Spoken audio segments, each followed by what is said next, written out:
of Iowa Public Television. Each year, an estimated 12,000 Iowa high school wrestlers begin their quest for the coveted state title. The final rung on the ladder is here in Des Moines at the state championships. A tournament that began with more than 600 competitors has been narrowed to 78. And tonight, 3 team titles will be determined. And 39 individual champions will be crowned.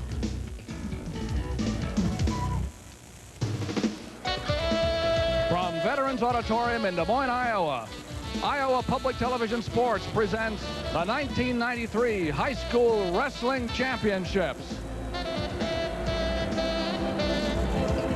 Hello, everybody. I'm Doug Brown with Tim Johnson. Since 1926, Iowans have been coming to this tournament, the great 3-ring circus of wrestling, and one of the terrific sports in Iowa life.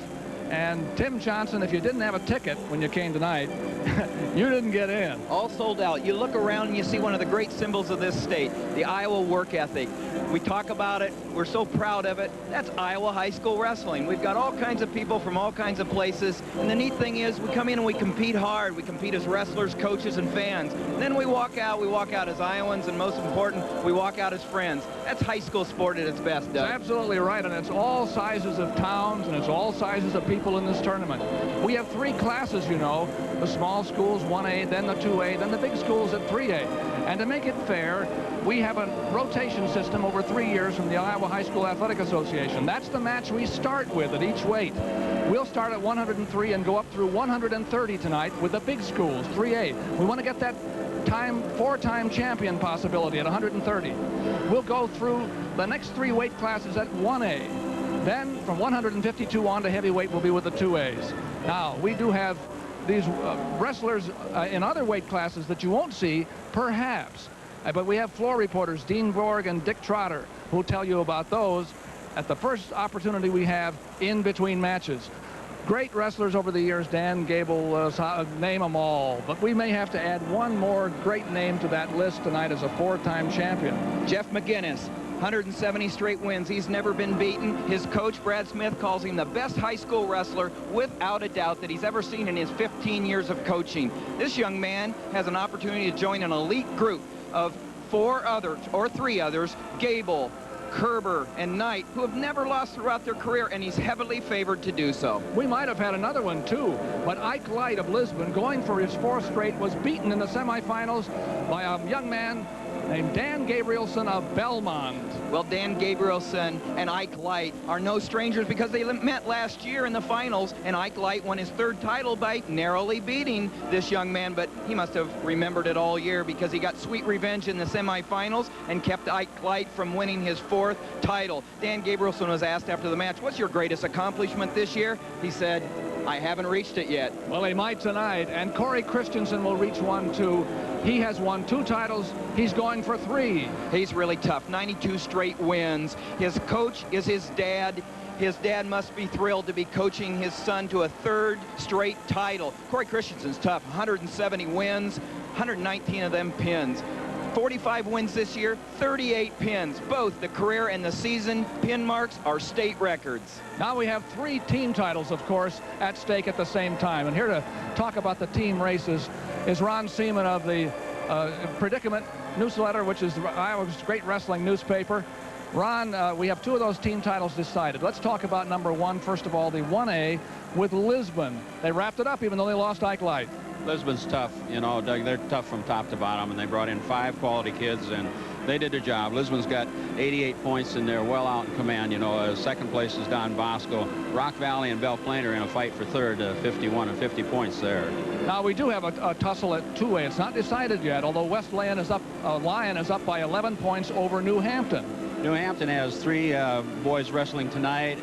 West Lyon has 2 boys. If New Hampton could win all 3, well, they'd win it going away. If West Lyon can win 1 and New Hampton loses them all, there's a lot of combinations. A lot of suspense yet, though. We'll watch that as the night goes on. And at the 3A, it's a big year for Cedar Falls. Yes, it is. They've had a tough year. They've come back from injuries, and Coach Doyle has really put it together down here. He's got a nice lead, 105 to 91 over Cedar Rapids Prairie. Thank you, Ron Seaman of the Predicament newsletter. And we'll watch that as we go tonight. Here we are ready to go. Our live coverage of one of the great sporting events in Iowa, the Iowa High School Wrestling Championships. It starts just a moment away here on Iowa Public Television. You make it happen in March with Victor Borga.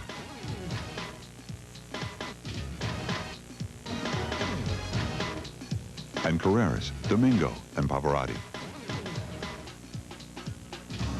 Make it happen in March. Watch Festival March 6th through the 21st, only on statewide Iowa Public Television, a resource for Iowa's future. You make it happen with your support. Victor Borge, then and now. The show about then. Whoa, that's all right. Ah, that's good. Thank you. And a show about now. I'm told that my grandfather, there were sometimes for weeks he didn't speak to his wife because he didn't want to interrupt her. I hope you will join us. We're back at the 1993 High School Wrestling Championships. And now let's join PA announcer Mo Kelly for tonight's opening ceremonies. Are you ready? Here they are, some of the finest young athletes in the country. Our 1993 State High School Wrestling Tournament place winners and escorted by the Brands brothers.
Tonight, our nation's colors are being presented by the Abraham Lincoln Color Guard from Council Bluffs.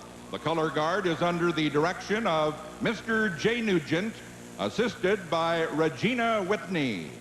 Playing the guard onto the floor is the Abraham Lincoln Drumline, instructed by Brian Morehart. Ladies and gentlemen, from Council Bluffs, the Abraham Lincoln Color Guard and Drumline.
To sing our national anthem, Fort Madison High School students Ann Chapman and Matt Morris, our national anthem.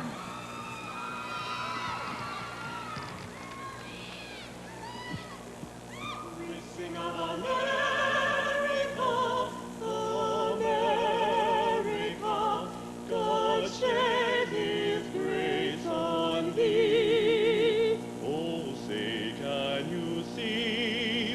the dawn's early light. What so proudly we hailed at the twilight's last gleaming, Whose broad stripes and bright stars through the perilous fight, for the ramparts we watched were so gallantly streaming, and the rocket's red glare, the bombs bursting in air, gave proof through the night that our flag was still there.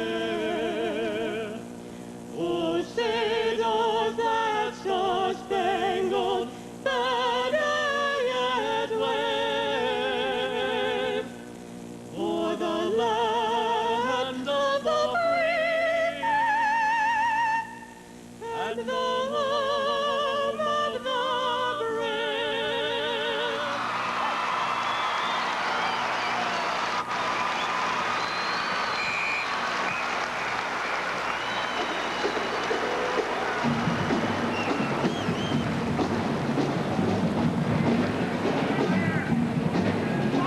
You see the Grand March of the top 6 place winners, and they're presenting the colors there while they're all on the floor. The Brands twins, Tom and Terry,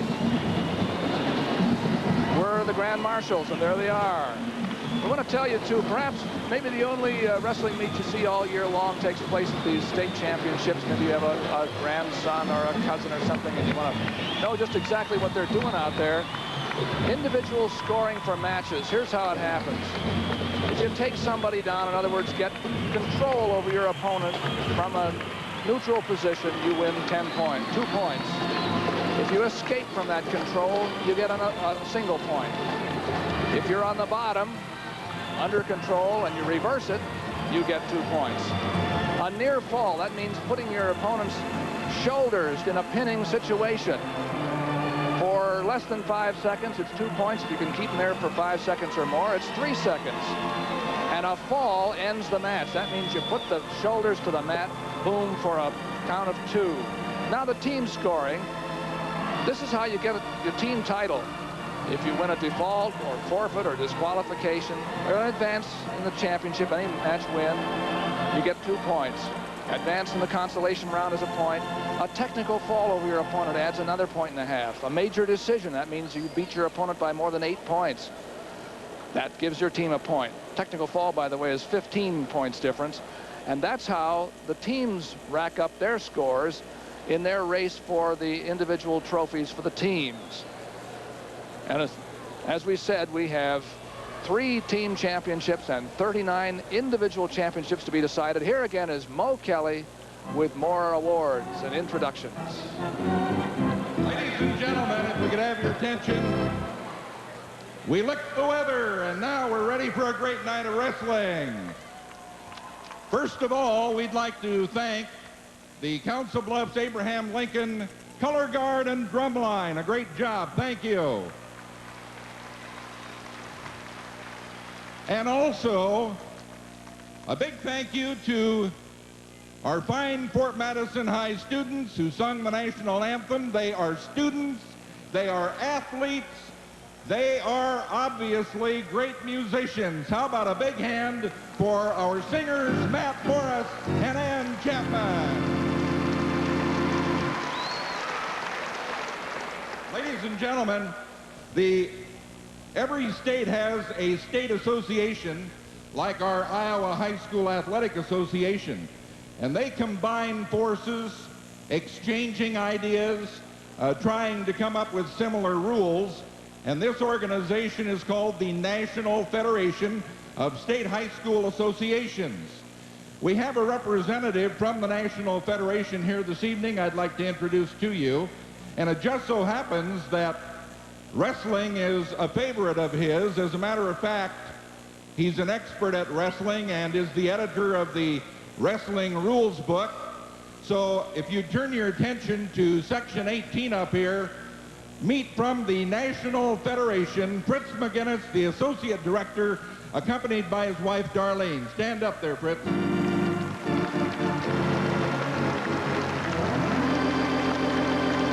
They know all about our tournament, and we want to show them tonight that they're seeing the finest high school wrestling tournament in the country.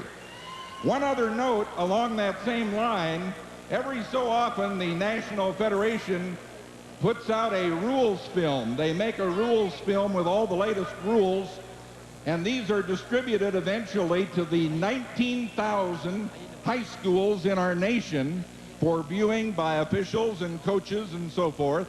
We're highly honored this year that our state has been selected by the National Federation for the host of the filming of the new wrestling rules film by the National Federation. It'll be done the early part of April. I believe it's the 4th, 5th, and 6th of April at Iowa City City High. So that's quite a tribute to our state and its wrestling program.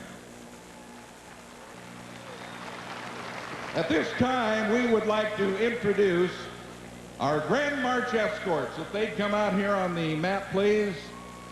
We'd like to mention a little bit about them individually. When you speak of our Grand March escorts, the Brands brothers, you speak of aggressiveness, intensity, discipline. They had many, many challenges along the way as state champions at Sheldon High and as national champions at the State University of Iowa, and we all know they met most of those challenges very successfully.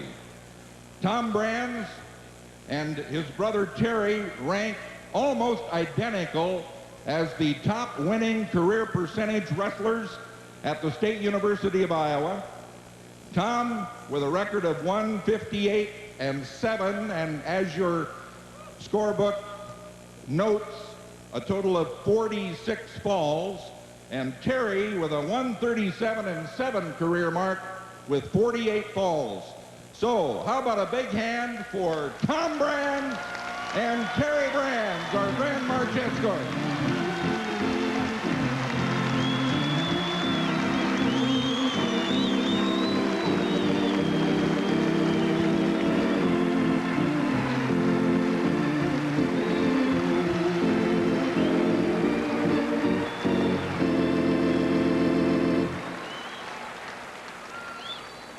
Ladies and gentlemen, Lyle T. Quinn was the executive secretary of the Iowa High School Athletic Association for some 25 years.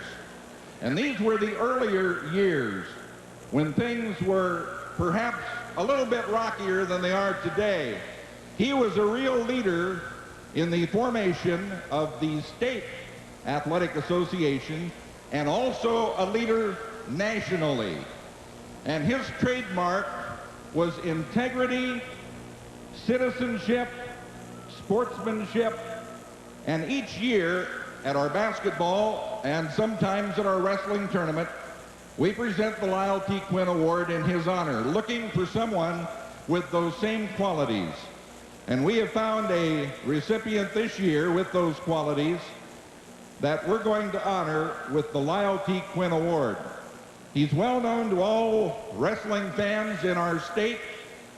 I could go on forever listing all of the honors he's received. He's already in our National High School Sports Hall of Fame.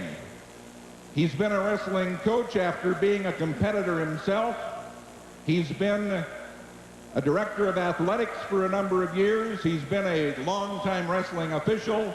At this time, Executive Director Bernie Sago of the Iowa High School Athletic Association will present the Lyle Quinn Award to Bob Siddons of West Waterloo, accompanied by his daughter, Erica.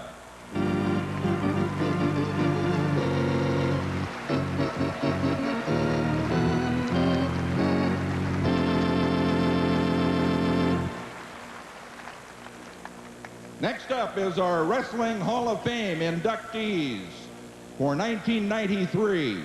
The Iowa Wrestling Coaches and Officials Association, along with the Iowa High School Athletic Association, honors inductees into our Wrestling Hall of Fame each year at our tournament. And we have some this year that we'd like to introduce to you at this time. To present the awards, David Hardy, who is Assistant Executive Director of the IHSAA, along with Rick Wilco, administrative assistant. And our first honoree is currently in the state of Michigan, but I'm sure he'll give credit to our fine state for a lot of his wrestling expertise. He was a state champion in high school at Iowa Falls High, went on to Iowa State University to become an NCAA champion there. And then he was a head coach at an Iowa high school for a short time, an assistant coach at Iowa State for a period of time, now in his 15th year as head man of the Michigan Wolverine wrestling program. A big hand for Hall of Famer Iowa Falls Dale Barr.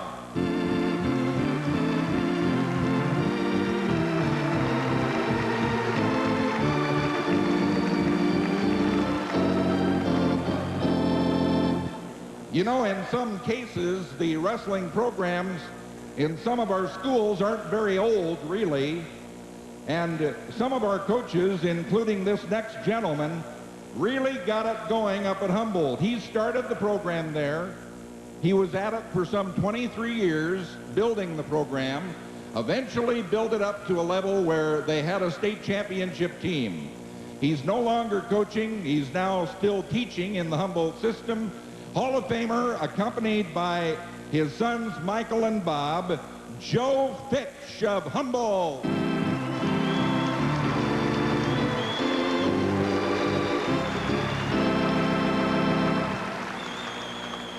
Back in 1940, Osage was our state team champion.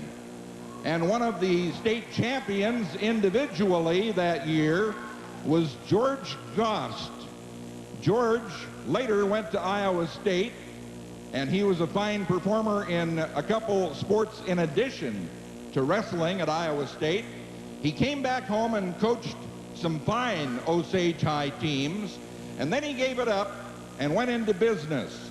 But we still remember him as a great competitor and a fine coach, and he could not be with us this evening, but he's being represented by his nephew, the current coach at Osage, Bruce Gost. How about a big hand for George Gost, our Hall of Famer.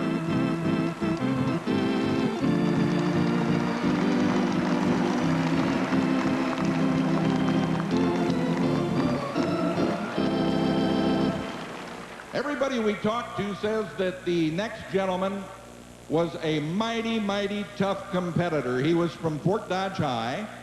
He later went to what is now UNI. It was state teachers back in those days, and was a national champion a couple of times. He's been a real promoter, too. He had a long career in the military, and every place he went in the military during his long career, he promoted wrestling. He was coaching and urging them to have programs. He's been a real supporter of the sport throughout. Hall of Famer, Fort Dodge, John Harrison, accompanied by his wife, Thelma.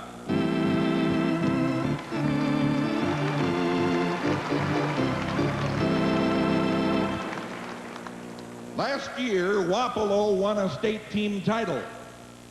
And a lot of people in the state of Iowa finally found out about a coach by the name of Willard Howell. They knew him very well down in the southwest part of the state. In fact, he was named outstanding coach in that area 3 or 4 times. And the state finally found out all about him last year with the fine Wapello team that he produced. He's another gentleman that started a program from the ground up, and he's had a great one through the years, a real solid program at Wapello. A big hand for Wapello's Willard Howell, accompanied by his wife, Joyce.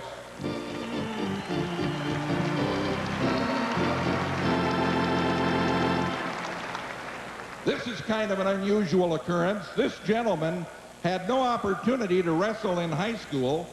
He was a top-flight baseball player in college, but still, he has done so much for this sport that it's almost unbelievable. He's been an outstanding official. He's been a top coach for some 23 years with some great teams. But, you know, you have to have somebody in an organization like the Wrestling Coaches and Officials Association that does the nitty-gritty work. Really doesn't get much credit sometimes, but really does a lot of the promoting, the supporting, the organizing, and this is our man. He's done it all for the sport of wrestling, and we'd like to honor him tonight as an inductee in our Hall of Fame. From West Marshall, Jim Steyert, accompanied by his wife, Jan.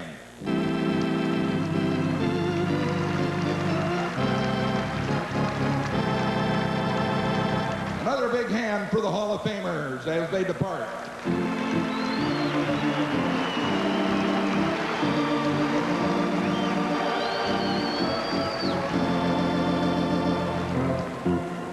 The Iowa Wrestling Coaches and Officials Association, every year at our state tournament, they honor their own. They choose their own Coaches of the Year, also a Junior High Coach of the Year, and an Official of the Year. The voting was done during our tournament. The results were found out this morning at the annual breakfast, and we're happy to announce this evening who the winners for 1993 are. To present the honors here, members of the Iowa Wrestling Officials and Coaches Association. Let's see here, over to the far left is Garl McLaughlin. He's from Iowa City, a district representative. Next to him in the lighter jacket is Jim Kenyon, who is the president of the group at this time. He's from Roland Story. John Monroe is next to Jim. John is the current secretary treasurer. And then we have Rich Gray, who is, I believe, going to be the secretary treasurer in the next year. And they will present the honors to these Coaches of the Year. Let's begin with Class 1A, chosen the Coach of the Year, a gentleman who's been at it for 23 years, over 200 victories, and he's very proud of the fact that many of his wrestlers are now coaches themselves. Dave Steinkamp from Winthrop East Buchanan.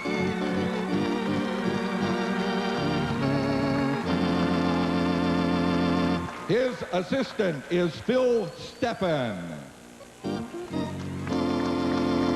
Next up, from Johnston, the 2A Coach of the Year, Frank Baltzley.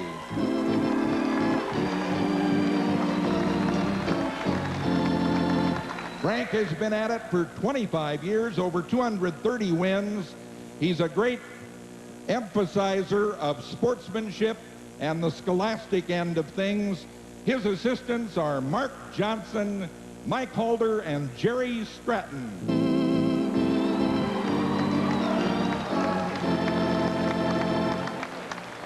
The 3A Coach of the Year, a 15-year veteran, over 100 wins, a lot of involvement. He's proud of the fact that he has good numbers on his squad every year. He finished this year with 49 athletes participating in his wrestling program.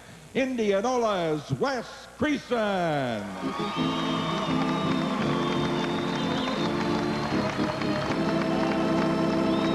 Wes is assisted by Denny Whalen and Mike Parker.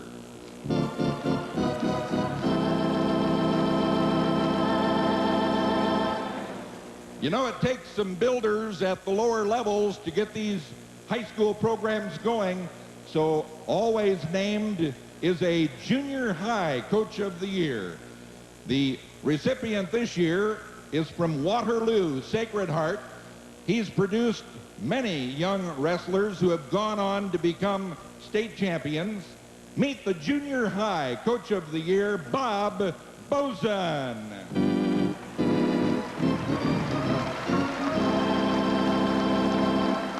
And finally, the Official of the Year, as selected by the Wrestling Coaches and Officials Association, a young man who has been registered as an official since 1975. He's worked in 7 state tournaments so far in a young career at this point. A big hand for the Official of the Year from Greenfield, Tim Beyer.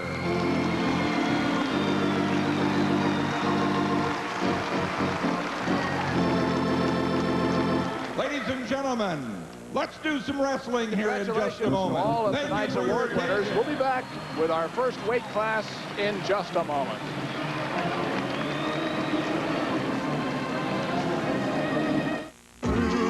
Hey, I'm Acting Special Agent Greg Lee. My job is to help contestants chase Carmen Sandiego all over the world. Yeah! It's an exciting job. Clues, mystery, big prizes. All right. Oh, thank you very much. Let me tell you, law enforcement isn't always easy. I need you with me. So join us every day for Where in the World is Carmen Sandiego. I gotta go. Tune in to Iowa Public Television each weekday at 5. It's just like written by, you know, adults who don't really experience what today's children really go through. So what's the answer? What happened? If it's on our minds, it's in the mix. In the Mix, coming to Iowa Public Television this spring. Stay tuned for more TV worth watching right here on Iowa Public Television, a resource for Iowa's future. We're back for Iowa Public Television's 22nd year of coverage of the high school wrestling championships. We'll be going at it here on 3 mats here very shortly. I got a kick out of that Tim Johnson watching Mo Kelly do his usual fine job out there. He has a great memory for names, but I noticed he didn't try to say which one was Tom and which one was Terry Franz. Well, they say Terry's left ear has a little more cauliflower in it. And so it's it's tough to see from that far away. We will have 3 mats going, you know, 1A, 2A, and 3A. As we said, we're going to be starting with the 3A as our mats for 103 pounds up through 130, where we're going to see an attempt by Jeff McGinnis of Iowa City to go for his 4th championship. But that doesn't mean that we're going to ignore the other mats. We'll be keeping track of those. When the first match is over, we'll go to any mat that's still moving. And also, we'll tell you what's happening elsewhere by our floor reporters, Dean Borg and Dick Trotter. Dick, we're watching double A and single A on my mats, and there's emotion at every weight. One, though, is 2 undefeated wrestlers at 130 in single A. What have you got for emotion? Well, we've got one that's going to be a fantastic match between Doug Titus of Carlisle and Terry Zaraf. Titus will be going for his 2nd consecutive title, Dean, and I look for another exciting evening. It's going to be a big evening. Thank you, gentlemen. Dean Borg there on the left and Dick Trotter on the right have been with us for many years at these 22nd year of coverage of the high school wrestling championships live from Veterans Auditorium in Des Moines. There's not an empty seat here. If there's an empty seat, it's because somebody went out for popcorn or because maybe somebody went down to the mat to yell for the grandson, you know, who's out there wrestling, because the tickets are gone. People were waiting outside trying to get in tonight, and there's no way. And we have some championships yet to be decided. All the individual championships at the 13 weight classes in 3 school sizes. And we still have 1 team championship to be decided in the AA division, West Lyon and New Hampton. Well, it could be real exciting, as we talked about, because New Hampton, if they win them on and West Lyon doesn't win any, New Hampton wins the championship. So we'll keep track of that as we go through. As we say, we're going to start out with a 103-pound class, and we'll be moving up through 130 with the AAA people first of all, but we'll go then to another match after that one ends. At 103 pounds in AAA, we'll have Jason Anderson of Lewis Central, which has had a terrific tournament. Lewis Central's in 2nd place. They're a great story. We'll talk a lot more about them. And his opponent is undefeated Eric Juergens of Makokata, who is 1st ranked in the state at this weight right now. He's undefeated in 32 matches. So we're going to see Jason Anderson, whose coach is Dick Bleth, and Eric Juergens of Makokata, whose coach is Jeff Tampier. One of the best-known officials in the state, too, will be the referee in charge. There will be a mat judge helping out on the side, but the referee will be Mike Allen of Waterloo, who also referees in collegiate matches and at the NCAA level. So, high school wrestling, away we go. Might mention that Jason Anderson of Lewis Central, who finished 6th last year, got here by a fall in his 1st round, and then 2 6-4 victories over Scott Vance of Charles City and Matt Nelson of Fort Madison. Eric Juergens won a fall in his 1st match and then won 2 decisions, and he had a tough one in his semifinal go against John Vlasic of Cedar Rapids Jefferson, who was 36-1 coming in. Let's go through the team standings again. First of all, 1A. Lisbon has it wrapped up. Ike Light may have lost in his quest for 4 titles, But Lisbon still had enough people. They had 5, they call them the Fab 5 here, and they have apparently had enough over Don Bosco to win. There's the second lineup in the 2A. West Lyon is really not locked up there. New Hampton has a chance. Every win is 4 points. So you can see if New Hampton wins all 3, that's 12, that's 1. But West Lyon can't win in either of their 2. So if West Lyon wins 1 match, it's the championship's theirs. And they'll be going against each other at 189 pounds. We don't know, but we may have a title on the line there. And in 3A, look at Cedar Falls. They did a great job. Cedar Rapids Prairie actually did too, and Cedar Rapids Jeff. To come up there in 2nd and 3rd place. I said Lewis Central was in 2nd place. They were for a while, but they've done very well and could finish higher. Right. Cedar Falls, however, ranked number 1, has done extremely well. And there's Fort Madison in 5th place with Mick Pickford retiring this year after so many years, 34 years at Fort Madison. It's great to see him have a great last year. Hey, Osage, there you are. There are your cheerleaders. They're out here too. They're going to be watching their young man in the AA match. Schwab and Zappital. Boy, does that sound like some big-time match? Well, those are the younger brothers of some famous wrestlers in the state of Iowa in colleges. Doug Schwab and Chase Zappital in the AA finals tonight. And in the single A, it'll be Josh Crane of Sydney against Jeremy Sprague, undefeated wrestler from Bondurant Farrar. So those are the 3 that we'll have. We're waiting for the match to be fixed up. They had to clean everything off, you know, and when the they're going to let them dry a little went bit. through, they had to dirty them up a little bit, so they want to make sure that it's absolutely safe. You know, you put bare skin on it, and then after it got wet, they let them dry it off just a bit, and I think we're about ready to go. This is the quietest in here. You're going to hear it because things get kind of crazy after a while. A lot of happy people on the way, by the way. I was talking to a woman, Katie Shanahan of Williamsburg, came up just before the meet, and she said, I have 2 grandsons who placed here today from different towns. Tony Wardenberg, 189, 4th place, and 140 pounds, Andy Weldon of Solon, 6th place, and she was just walking on air. So I want to make sure that everybody knows how happy she was today. Katie Shanahan of Williamsburg. Now let's go at 103 pounds between Jason Anderson of Lewis Central of Council Bluffs and Eric Juergens of Maquoketa. 2 losses between them. Anderson lost 2. Juergens, ranked number 1, is undefeated. Well, Juergens, what a great young wrestler. Just turned 15 here this winter. How about he's that? Undefeated and a freshman. It's a great career in front of him, and I'm sure that he'd like to start it out with a state championship. With Tim Johnson, I'm Doug Brown as we get ready to go here at Veterans Auditorium in Des Moines on Iowa Public Television stations all around the state, and if you're watching in states nearby. I know that happens a good deal. That young man is Eric Juergens of Maquoketa. You'll see him in the red uniform.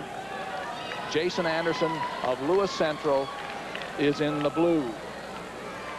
And they'll go at it in 2-minute periods. First period, of course, they start standing. Second period, whoever wins the coin flip gets his choice whether he'll go up or down, and reverse then in the 3rd period. And away we go with Anderson and Juergens. Nothing to settle so far. They lock heads. You see the front headlock out there by Jason Anderson of Eric Juergens of Maquoketa, who is undefeated and ranked number 1 this year. Juergens and Maquoketa in the red. Oh, there's a nice penetration there. Juergens won't give it up. Oh, he did, though. And that is the underdog, you might say. Jason Anderson leading by 2. He has 2-0. Now, this is the 1A match between Josh Crane and Jeremy Sprague. And you're seeing Jeremy Sprague put Josh Crane on his back. This is a fine wrestler. We'll be checking back with them in just a little bit. Seeing good action on our match right here. So you're set. Come on, Greg. And then at 2A, it's Doug Schwab in the green of Osage against Chase Zappital of Centerville. Anderson does a real nice job of staying close to the hips here. He's got He rides Juergens real tight. He's got good position, and he's really taken Juergens' power away. When he's on his feet, he attacks the hips. When he's on top, look at this. He's got his hips flat on the mat. He's got Juergens. He breaks him down, but Juergens, he's got a lot of fight in him. But gosh, this wears you out. There is no such thing as riding time in high school, as you know. So you either try to break him down and turn him over, or you let him go for point for the underman. Well, Anderson likes to trap the arm, put the wing on, and come across and catch the wrist. And he's just trying to crank him over. And he's doing a good job of breaking down Juergens, as you see right here. And so many times you're a young freshman. It's just like being a freshman in college.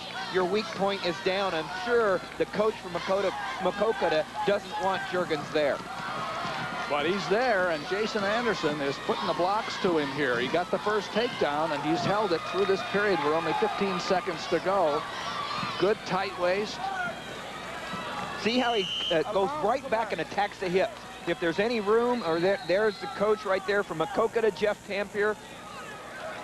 He's saying, get out, because he knows inside that his young man likes to be on the feet. Well, he got to turn around that time, but still, unless he can make that the switch work. And he's working on it. But see, again, the reason Anderson trapped his hips and kept them flat. There's the end of the period, 2-0. A good first period by Anderson. He got the first takedown. There's Keith Massey, the assistant coach of Lewis Central, and Dick Bleth, the head coach there with the glasses. Keith Massey and Dick Bleth. And Dick Bleth wanted to say, he said, you know, I think of Keith as my co-coach. He means so much. His alma mater is Lewis Central. It's so neat to have him come back, who I coached, and be a part of this program. He's as much a part of this success as I am. Now Juergens, trailing 2-0, goes on top, and he's going to try to flatten Anderson out and turn him if he can. You see him working with the tight waist and the bar on the near side. But he does have a 2-point disadvantage here. 2-minute second period just started. Keep going, don't stop, keep going. Eric Juergens now goes up, sticks a leg in. See, he sticks the legs in. He's doing a nice job of flattening Anderson out now. Both of these wrestlers don't like to be on the bottom, and we got to give credit to their expertise and their skill on the top, because they do a nice job of breaking down. Well, he has to turn Anderson here to get the lead, because it's 2-0, and he's going to have to make a decision here shortly. See what he's trying to do, and that is Eric Juergens from Maquoketa. He just warned, Mike Allen just warned Anderson from Lewis Central for stalling. I'll tell you what, I don't know. Eric Juergens doing a nice job on top, breaking him down near wrist and trying to run a half. It's really tough when you're on the bottom and you got somebody on top that's as powerful as Eric Juergens is. 103 pounds, AAA, Jason Anderson of Lewis Central in the blue on the bottom against Eric Juergens and Maquoketa on the top. And Anderson leads 2-0. You know, I'm impressed. Young Eric Juergens just turned 15, and he's showing a lot of mat savvy right here. Down 2-0, he comes back and gives a tough ride. But he needs to turn Juergens, actually, if he's going to, Anderson, if he's,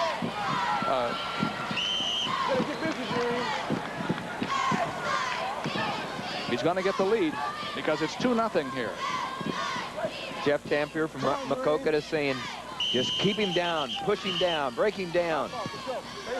And if you can keep driving, you've got Anderson right now has the attention of Mike Allen as possibly not doing as much as he should be doing underneath. So the possibilities exist for another stalling call on Anderson. A warning the first time, the second time they charge up points. This is just the first of 2 Lewis Central wrestlers in a row, because we have the next weight with another Lewis Central wrestler. Now there is a point against the man on the bottom. Mike Allen is not very, he's not very tolerant of that. He's not patient. So now it's 2-1, and we're going to go to the third period, and Juergens had his choice. He's going to take up. Well, that was a big 1 point. That came with about 3 seconds left in the period, and now it's 2-1, and so a takedown can win a match. Or ice a match, depending who wins or who gets the takedown. It's going to be one on the feet. Now remember, Anderson in the blue got a takedown the first time. Underarm spin didn't produce anything that time. Although Juergens is trying to come around. Had a little Porter Nelson pressure there and tried to snap him and shuck him on by. Juergens did on Anderson. Juergens trying to be the aggressor. In on the hips, and he's got it tight, and he drives it down. And he takes the lead 3-2. Beautiful execution. He's exceptionally quick. And he's persistent. A double leg takedown by the #1 ranked freshman, Eric Juergens. 3-2 with 1 minute and 10 seconds to go. And he rode the second period off, so he might... Well, what he needs to do is keep on doing what he was doing, and that was being on the attack, looking for the wing, looking for the half Nelson, trying to drive, because your best defense is a good offense. He does have Anderson flat. Anderson's going to have to get his base back here. As we get a little bit later here, we have 45 seconds to go. Juergens may very well turn him over here unless he gets up on his knees and gets out. Hip to hip, warn the green. You gotta get out there, warn green. There's a warning against Juergens now. Nice takedown there. Juergens shot in, got in on the hips, did a nice job of extending then his hips up and brought Anderson down to the mat for the 2 points and a 3-2 lead. So now neither man can afford to be caught here. There's a potentially dangerous position. Referee Mike Allen says that hammerlock looked a little bit like an acute angle. This young freshman just picking up steam, this Eric Juergens is. He's got visions of a few titles in his career, I think. And 25 seconds, 20 seconds to go now. And it's very important for Anderson to get up off his knees and out here, because he's down by a point and it's running away from him. If Juergens could stay behind the arms right here and hook that leg, he's got a championship. 5 seconds, 4, 3, 2, 1. And there's a championship for a fine freshman from Maquoketa, Eric Juergens. He's wrestled a lot of kids wrestling. As Coach said, he's a product of kids wrestling. He's got a great family and supportive. I bet they're excited tonight. What a great win for Eric Juergens. Well, you never know. There might be 1 of 4. He's still alive for 4 titles. Now we're going to move over to 2A, because here we see Doug Schwab of Osage in the green against Chase Zapital of Centerville in the dark uniform, the black. Now, these are famous wrestling families. The Schwabs have won 5 state titles coming up to Doug. And the Chase Zapital comes from a family where Chad, his brother now at the University of Iowa and ranked 1st in the country, have won 2. Well, Doug Schwab's just happy to be here. First of all, he's always watched his brothers wrestle here, but he's coming back from an appendectomy at the end of January, and here he is in the state finals. And you want to know who's ahead? Well, it's Chase Zapital, who just won. And he just won it 7-3. 7-3, the winner, Zapital. Zapital, a sophomore, winning the championship over only a freshman, Doug Schwab. They'll both be back. They'll probably both be meeting again. Up goes the hand of Chase Zapital. Let's go to Dean Borg for a floor report about 1A. Well, Doug, on that 1A match, Josh Crane of Sydney scored a decision 8-0 over Jeremy Sprague of Bondurant Farrar. Jeremy from Bondurant brought an undefeated record into this tournament and into tonight's match, but he was no match tonight for Josh Crane. Crane completely dominating the match and going on to win 8-0. Josh Crane of Southwest Hamburg, Sydney, is the champion at 103 in Class A. Dick? Dean, a couple of exciting names. Zapital and Schwab made it at 103 pounds in the Class 2A competition. When it was over, Zapital was your winner, 7-3 over Doug Schwab. Both families have champions in past years here at the tournament, but your champion, Zapital from Centerville. Doug. Well, how about that? Now let's go on to 112 pounds. We're still at AAA up through 130 pounds. We'll have Jason Osborne of Sioux City, Heelan, wrestling undefeated Jeff Bellows of Lewis Central, Council Bluffs, who is, Jeff Bellows has finished 2nd 2 years in a row, and this year he figures he's going to make a real shot at it. He's only a junior. How about that? That was quite an upset, really, at 1A there. Josh Crane, not an upset to him, but Jeremy Sprague was going for he'd only had been scored on twice this year. His closest match was 14-2, and Josh Crane turns the tables and wins 8-0. Great accomplishment. We're at the AAA match between Jason Osborne and Jeff Bellows. Osborne of Sioux City Hewin is coached by Richard Tooney, and Dick Black, who just vacated the chair at 103 pounds, sits right back down again for this one because he has 2 young men in the running for titles at these first 2 weights in the 1993 High School Wrestling Championships. The referee from Anamosa will be Bob Algo. When they come out, Jason Osborne against Jeff Bellows. Now, so far as I know, nothing, well, Lewis Central did not gain anything, obviously, because Anderson lost in the 103-pound class. They'd like to move up in the 3A standings if possible. There's their competitor at 112, Jeff Bellows. He's been impressive throughout his tournament. You know, there's a lot of pressure on Jeff. He probably puts a lot of it on himself, but he's been a 2-time runner-up, getting a little complex about where he's at, and he wants this title badly. And boy, did he get in there quick on that duck under and score the first 2 in a hurry. 2-0 in favor of Bellows. He's a tough, tough wrestler. Now that is the match at 1A between Jason Keenan of Ogden going for his 2nd title against Todd Cousy of Edgewood Colesburg. Keenan is undefeated this year. You know, these 2... go ahead. And at 2A, Shane Peterson of Independence against Kelly Siri of New Hampton. New Hampton has to win that to stay in the title race at the 2A. Back at 3A here, Bellows and Osborne have wrestled each other twice. Close matches. You know, Osborne's hard to score on. Bellows has won 6-5 and 3-0. And so this is the 3rd time they've wrestled this year. Now, they're hard to separate, I realize, if you're looking at the colors, but the red around the band, red band around the ankles and the green band around the ankles will separate them. The red band belongs to Jason Osborne, and Jeff Bellows of Lewis Central is wearing the green band. Look down around the shoes and you'll see it. Bellows 43-0, and Osborne is 35-3. 2 of those losses coming at the hands of Jeff Bellows. Somebody got scraped there, and the rules are this year, unless it's a nosebleed, you have injury time for any type of bleeding. And they will stop for any bleeding. The rotation again, we will go through 130 pounds, beginning with the big schools, 103. Through 130 with the 3As, and then when we get past 130, we stay with 130 because we're going to see that chance for 4 titles wrestled by Jeff McGinnis.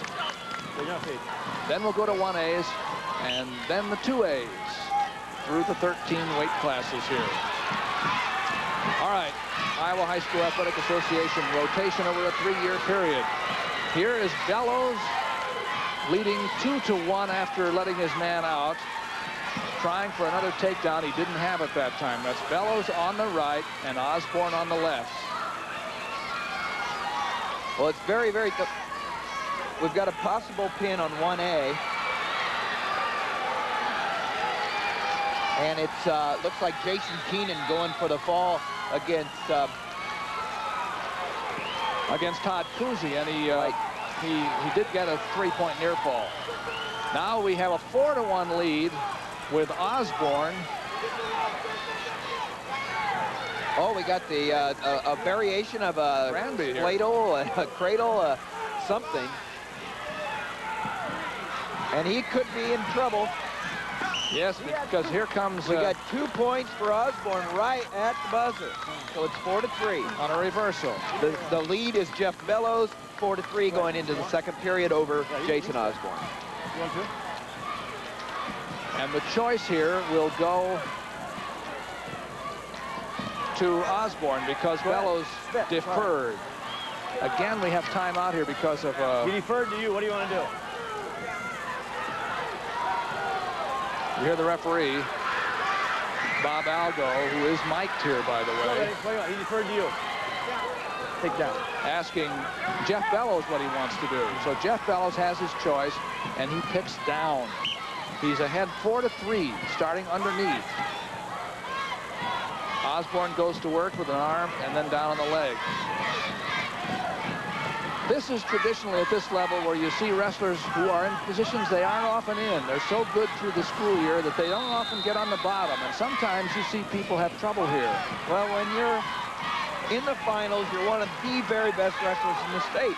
How often do you have a chance in your region of the state to wrestle the best night after night? So you become the dominant person or the dominant wrestler in your area.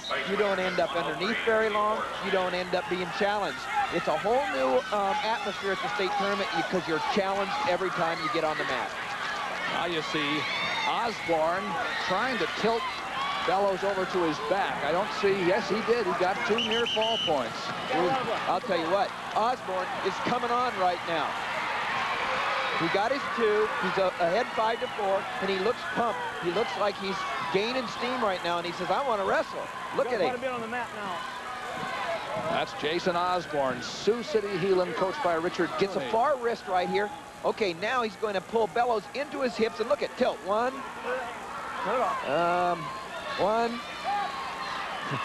There it is. 1, 2.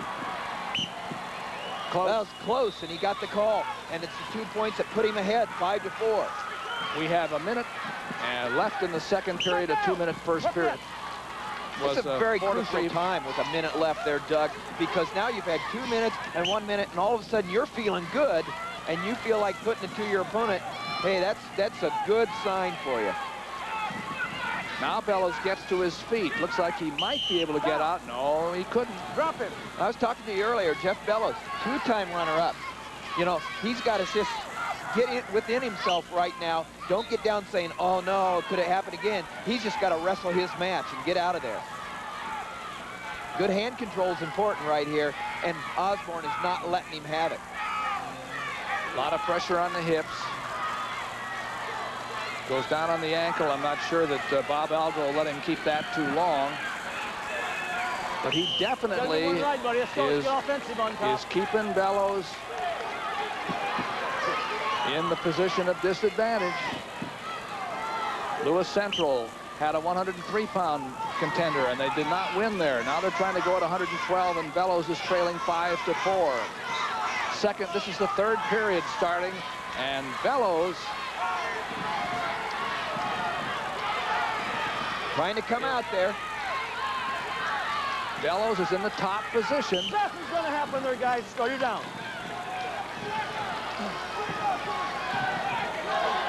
Okay.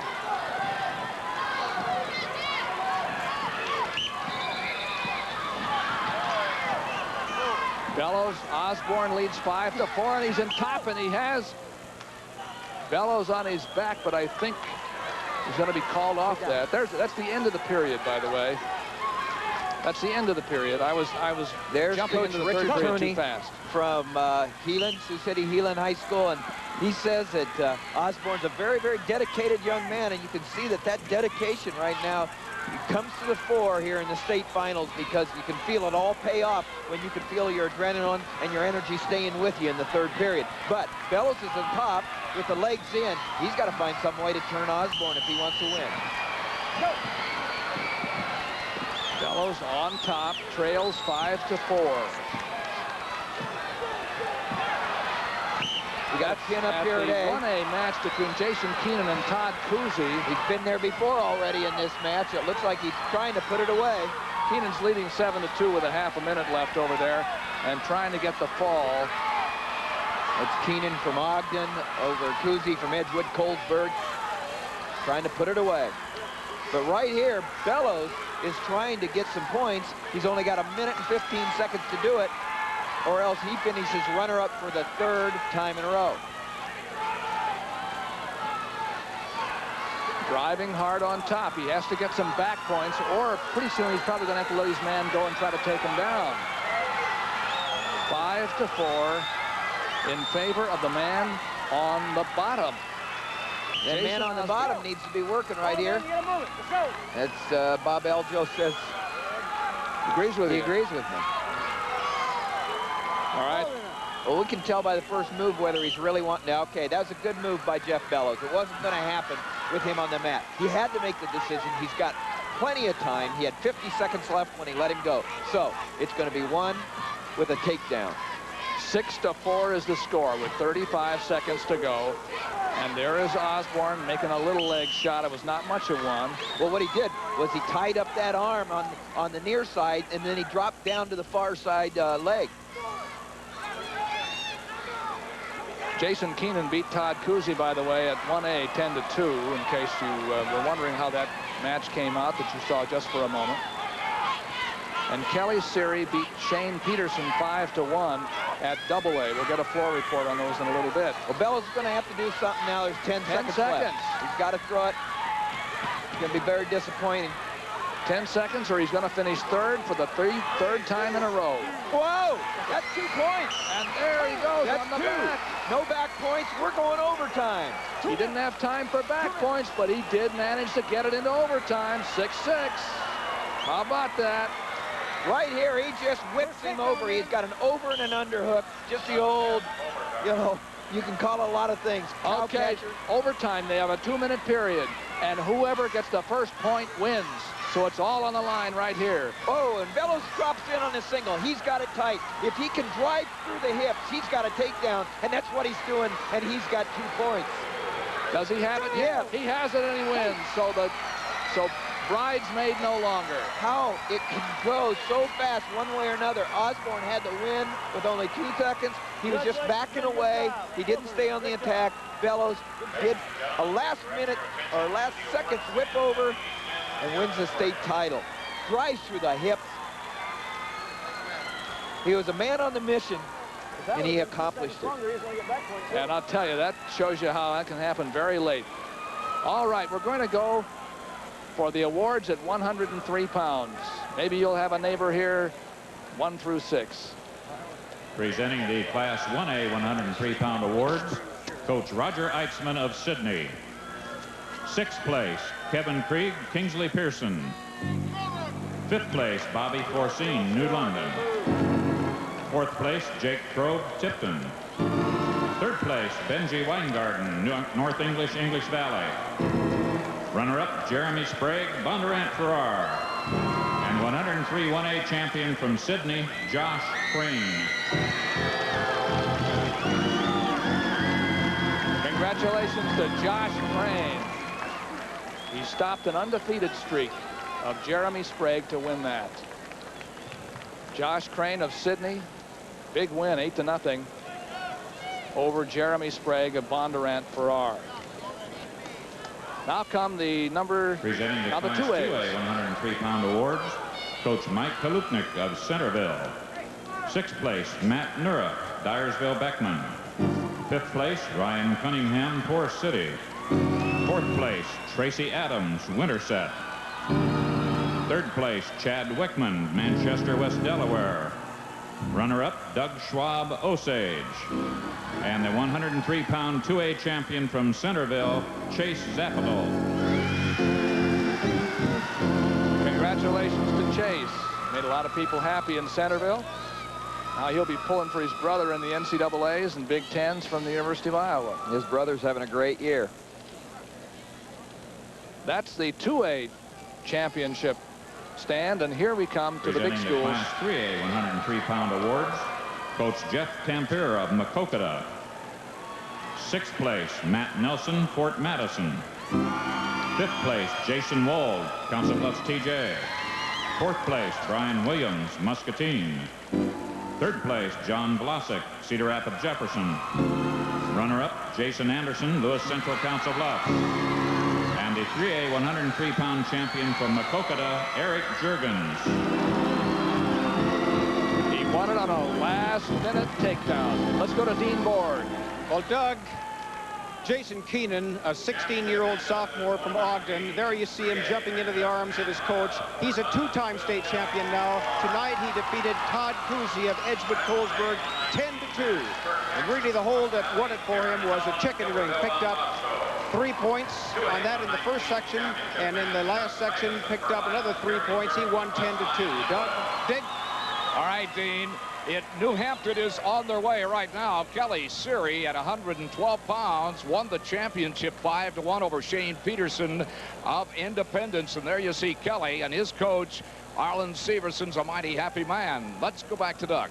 And we're going to 119 pounds. AAA still in our rotation system, up through 130 pounds. We have Matt Ryle of Fort Dodge wrestling Will Kelly, undefeated this year, of Dubuque Wahlert. Will Kelly, only a sophomore, but undefeated, 26-0.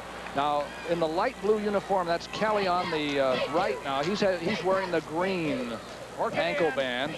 The dark blue is Matt Ryle of Fort Dodge. Matt Ryle got here the hard way and the tough way, beating Naughton, his only loss of the year. There up above, too, you see the 1A match in the corner. That's Kirk Eknes of Rock Valley, undefeated, although he has 3 draws, against Darren Hellman of Don Bosco of Gilbertville. We'll keep an eye on that. And in the 2A match, it's Doug Titus of Carlisle, undefeated, going against Terry Zuraff of West Lyon, and West Lyon needs to win it to lock up the 2A championship. Circle in, circle in. We're at 3A. Matt Ryle on the left. He's wearing the red, not only red ankle band, but the red knee guard, too. He's wearing the knee guards. With a 35-1 record, and Will Kelly a 26-0 record. It's a great matchup. Like I said, Matt Ryle avenged his only loss of the year to Scott Naughton from Iowa City High in the semifinals, 6-4. And Will Kelly, a freshman qualifier last year, back as a sophomore and undefeated. Kelly family has been long-time tough wrestlers for the Dubuque Wahlert team. We've used about a minute of the first period, a 2-minute first period. Matt Ryle finished 6th last year at 112 pounds. You know, a lot of times you can tell a wrestler that's serious about the sport and the ones that want to go on because they do a lot of off-season wrestling and accomplished at it. Matt Ryle is a 3-time Iowa Junior National Team member and a cadet national regional champion wrestling for Iowa. Look at Kelly's throw, though. Now that happened out of bounds. I think he got a takedown on it, but he can't get back for it. Right. What? That was great. That was a heck of a throw here. Look at. Okay, he ties it up. He's got above the elbow. Now, hip action. Look at those hips. What he did was, a lot of people think it's a strength move with your arm. What he did was dropped his hips underneath his opponents and then just extended them. And it's just like like a slingshot. And he was able to take Ryle right to his back. But fortunately for Matt Ryle from Fort Dodge, it was off the mat. We have about 15 seconds to go in the first period. This is a tough sophomore, Will Kelly of Dubuque Wahlert. Nobody's beaten him this year. Well, Will Kelly's also a state freestyle champion. And here he is with that chicken wing and arm and half Nelson. He wrestles at the end of the period. So who gets the choice? Ryle gets the choice. His coach says take down. Tom Horton, the coach at Dubuque Wahlert. Stay set. Okay, Tom. Kelly goes down. So Ryle works on top. Kelly went to Russia last year with the a team that toured there and had a winning record. I think the only member that came back with a winning record from their tour of Russia. So he's be a wrestler and see the world, huh? Yeah. Kelly's out. Great. 3-0. 0-3. That's an escape for Kelly, and he's up by 3. Kelly of Dubuque Wahlert in the light blue on the left. He had a takedown on a throw in the first period, right at the end of the period, and out of bounds. He's up. Referee, by the way, is from Iowa City. That's Mark Bean. We'll try to do that every once in a while. That's Ed Birnbaum on the right there that you just saw, the coach at Fort Dodge. He's in his 4th year as the head coach and been at the school for 9 years. And so he's established a good tradition there and, or let's say, carried on a good tradition at Fort Dodge. It's been had wrestling forever. In on the double leg. That's a good shot by Matt Ryle. But Kelly's handling it here with a minute to go in the second period, leading 3-0. Kelly likes to keep inside. See, he's working for that inside position. In the middle, work it in. Right he likes now, to work the head, too. He ties up on the head. See that? Jerk the head down, snap the head down. Then drop his level and attack. And that time, the attack came from Ryle, a lower attack there, lower level attack. Mark Bean sends him back to the center with 38 seconds to go in the second period. At 119 pounds, the Iowa High School Wrestling Championships. We're watching the AAA match.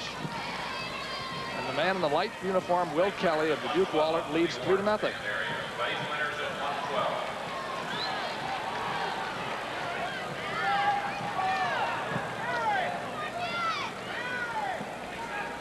We saw Ed Birnbaum from Fort Dodge there, and we talked about Keith Massey earlier. It's neat to see guys go back to their alma maters to coach. Birnbaum wrestled for Fort Dodge. Keith Massey wrestled for Lewis Central. There's a bear hug. Oh, and a little inside trip there. He's got an arsenal. He does. He really does. He's got a lot of attack right there. He's dangerous. But anyway, to finish my thought, I think that's neat when guys go back to their alma mater and say, you know, I enjoyed it here. I want to stay here. I want to put something back. That's the end of the period. Tom Horton, the coach at Wahlert, his 24th year as a head coach in Iowa schools. And in this period, the choice went to Ryle, and he didn't want to go under. He wanted to stay on the feet. Dubuque Wahlert has 2 in the finals tonight. Not only Will Kelly, but at 145, Jason Francis. See, Kelly worked ahead. He just gets up on the collar there, ties it. See him pull the head down? It's hard to do something when somebody's working your head like that. He's got the tie-up he wants. Hold on. We'll just carry the coaching conversation a little bit further. Tom Horton is a Fort Dodge wrestler himself also, so now we have 2 former Fort Dodge alumni going against each other, one at his home school and the other in Dubuque. So that's kind of neat. You may ask here, what's happening? Will Kelly has a nosebleed. There they go back out to the center. This is what's happening at 1A. Kirk Eckness against Darren Hellman. And the score here is 11-4 in favor of Eckness of Rock Valley, undefeated. And at 2A, Doug Titus and Terry Zuroff, it's 6-5 in favor of Titus. Close match. Yes, and if Zuroff loses, New Hampton is still alive for the 2A championship, but if Zuroff wins, West Lyon locks it up. And it looks like Titus won it. Yep. Titus did win it, and that means New Hampton is still going. Okay, here we are in the 3rd period now. A minute to go. And the man with his back to you, Will Kelly of Dubuque Wahlert, leads 3-zip. 3-0. You know, Will Kelly, he's shown me that he takes what's there. He doesn't force too much. It's like that hip toss. It came, he took it. It was like the bear hug. It was there. He inside tripped and took it. He's got a lot of mat sense there, and he's got good position. Want to mention, since West Lyon lost, Terry Zuroff lost at 119 pounds. That means that New Hampton can still win this team title if they win all their matches so far remaining. That's exactly right. You've got it, because if New Hampton wins their last 2 matches, one of them is against West Lyon's only other competitor. If they win them both, they win it. If they don't, West Lyon wins it. That's exciting. Tied up here in a waist lock. Ryle needs something big here. He needs more than a takedown. There's 18 seconds left in the match. Ryle needs to do what Bellows did in the last match, but a little earlier, and to the back. It's not going to happen. But you see Kelly. He kept good position the whole match. He's got outstanding position here now. See on the leg? Look at in on the hips. And just he did not get the takedown, but he forced the position so that he managed to keep his 3-0 lead. He won that with good position. He's got great moves, but he never got out of position, and that's the way you win match. Know what you're doing out there and don't give up position. Will Kelly, a sophomore state champion. Looks like a real prospect. There's some good young underclassmen in this tournament, I'll tell you. Will Kelly's one of them. So is Matt Ryle, a fine wrestler too, but he met his match here in the state championships. Fort Dodge wins 2nd place at 119 pounds. So that's one more weight class. Here are the awards now at 112, 1A first. 6th place, Tim Backer, Clarksville. 5th place, Roy Weber, Rock Valley. 4th place, Jay Gorsh, Williamsburg. 3rd place, Jason Norum, Gilbertville, Don Bosco. Runner-up, Todd Cusum, Edgewood, Colesburg. And the 1A 112-pound champion from Ogden, Jason Keenan. That's Jason's 2nd title in a row.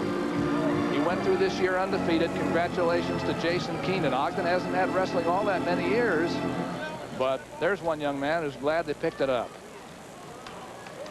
Let's go to now the 2A winners at 112 pounds.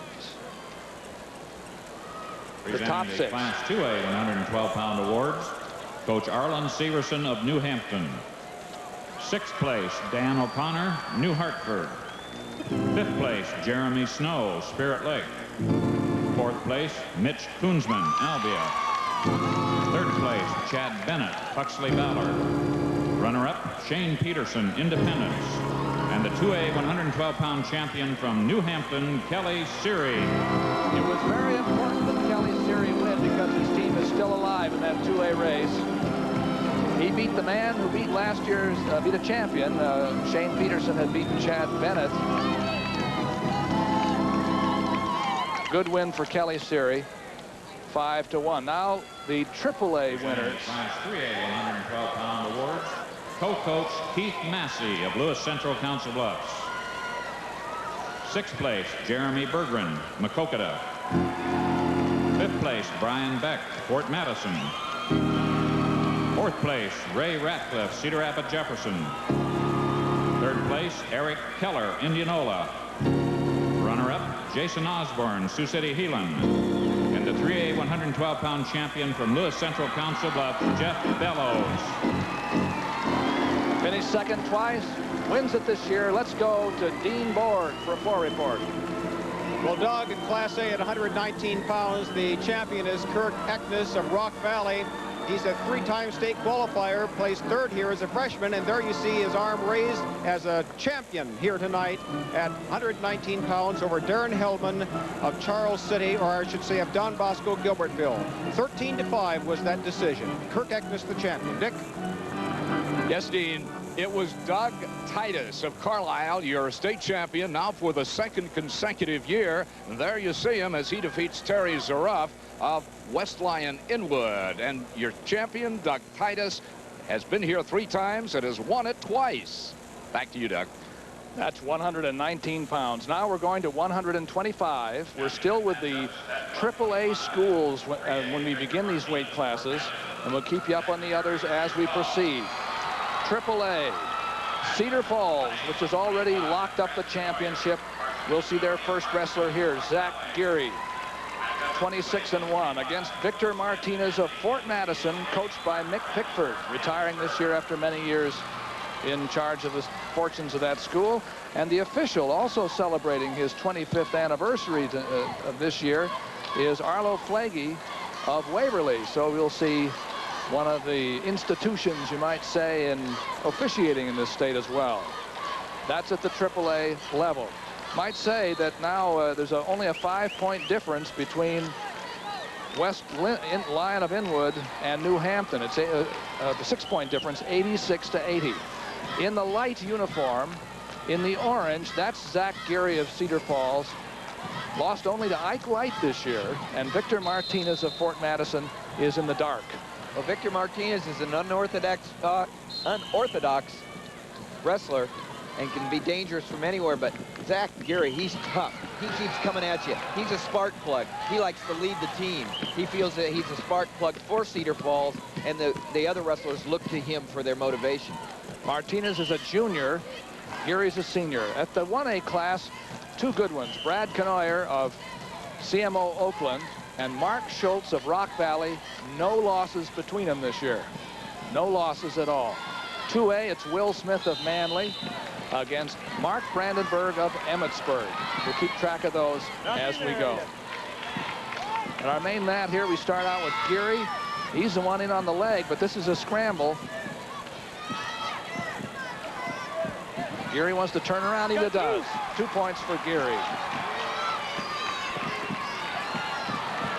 Now, here's a good example. If Geary can take position away from Martinez, it'll be a tough match for Martinez. But if Martinez can get his hips underneath him and explode out of there, he can make this a very interesting match.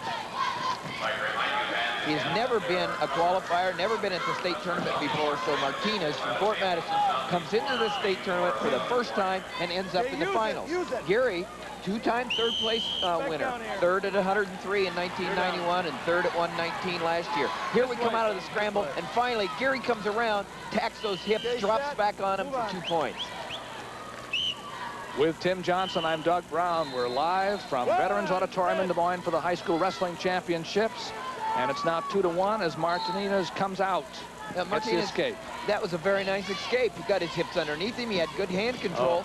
He's got good balance. You can tell that. So that was a good 1 point because Gary didn't just let him up. And he continues to attack. Look at, he tries to turn the corner, come around.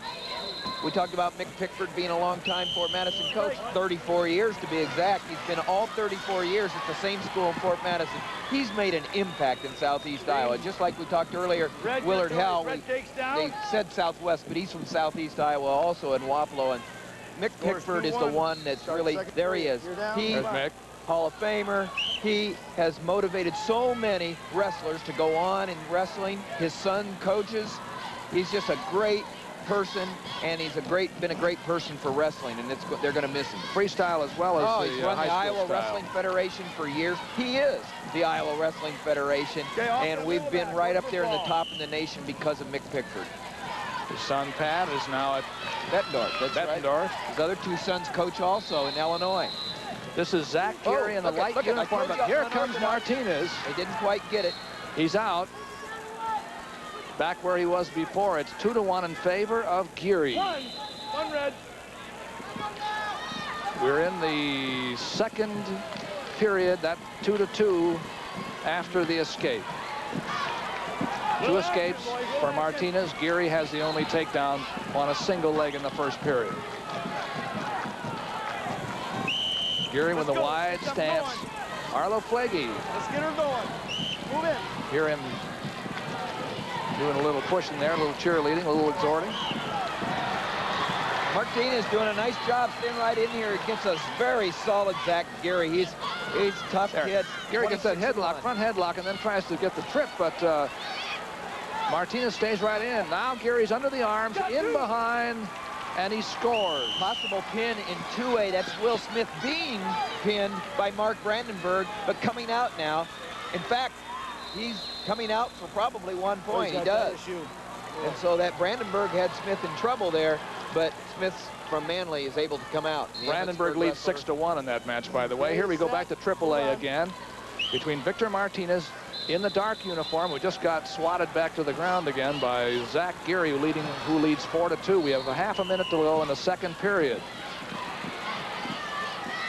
Gene Doyle, the coach at Cedar Falls, doing such a fine job there with a lot of his assistants there that helped the program. They have really established a power in Cedar Falls, missing the state champion last year by 1 point, and now back taking the championship. Geary put Martinez back to the mat, in near fall position for less than 5 seconds, more than 2 seconds. He got 2 points out of that at 6-4 and 6-2. And now Geary is going to work with the... Oh, no, here comes Martinez out. 3-6, 6-3. Snakes out there a little bit. At the end, the very end of the period. Those are important points. Your choice. Green takes down. Here are the team standings in 3A, by the way. Cedar Falls is wrapping it up here. They have managed to do it. We'll have it for you in just a second. There it is. You see the bottom 3 there. Lewis Central has moved up into 3rd place. They were 5th when we started tonight. Geary leads 6-3. Now, that was a great little knee tap right 7-3. there. 7-3. Comes around for the takedown. Very well executed by Zach Geary. Knee tapping around, and here comes Martinez again. Like I said, he's dangerous. We've seen him. He can throw. But I'll tell you what, it'll be something if he can break through this solid basic foundation of Zach Geary, who just keeps coming at you. Talked about Cedar Falls powerhouse. It's great to see Mick Pickford go out with one of his finest years there. Fort Madison in 5th place. They finished 3rd in 1980, but this is one of his very good teams. It's been a great year for him, and I'm glad to see it be such a nice last year for Mick. 2-on-1 tie-up by Victor Martinez as a setup. Nice. Geary ducks in there quick on the legs. Set it up nice, dropped down, lowered his level, attacked the hips, and just came around for the 2 points at Zach Geary. Only 45 seconds left in the match. Takedown, the 3rd takedown by Geary. He also has a 2-point near fall and an escape, and leads 9-3. With only a half a minute to go here at 125 pounds. There's one. There's one for Martinez.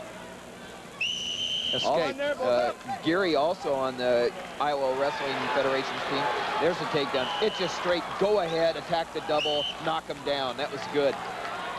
But anyway, Zach Geary was on the junior national Greco team and freestyle team, and he was a state Greco-Roman champion.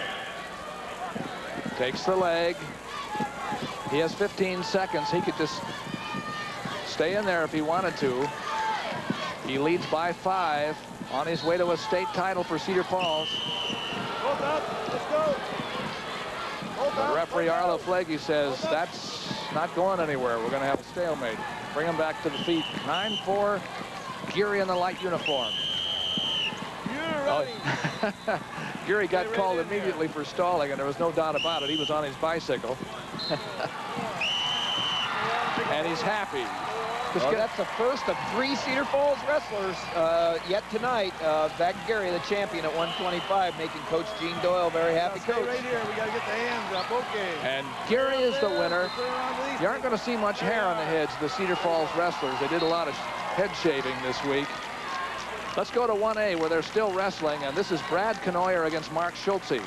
Now the score here is 5-4 in favor of Schultz of Rock Valley. Neither of these men has lost. Rock Valley's Schultz is in the green leg bands, and Brad Knoyer with the yellow down the side. 40-0 from CMO Oakland.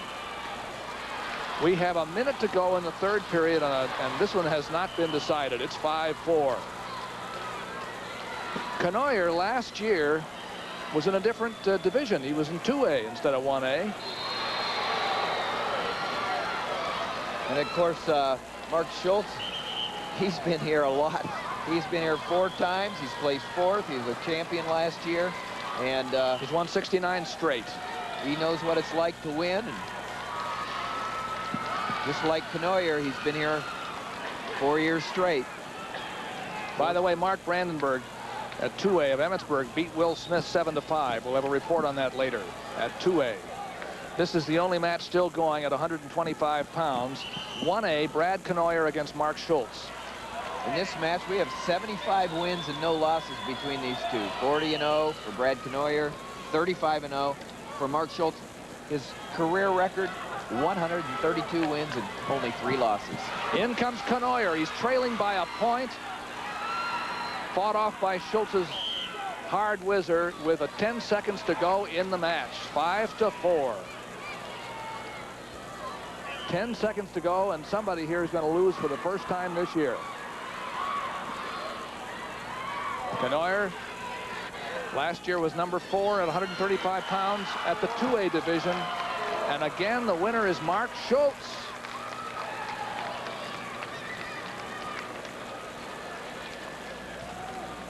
Schultz is the winner. Feels so good, and it feels so bad, you know. Oh, yeah.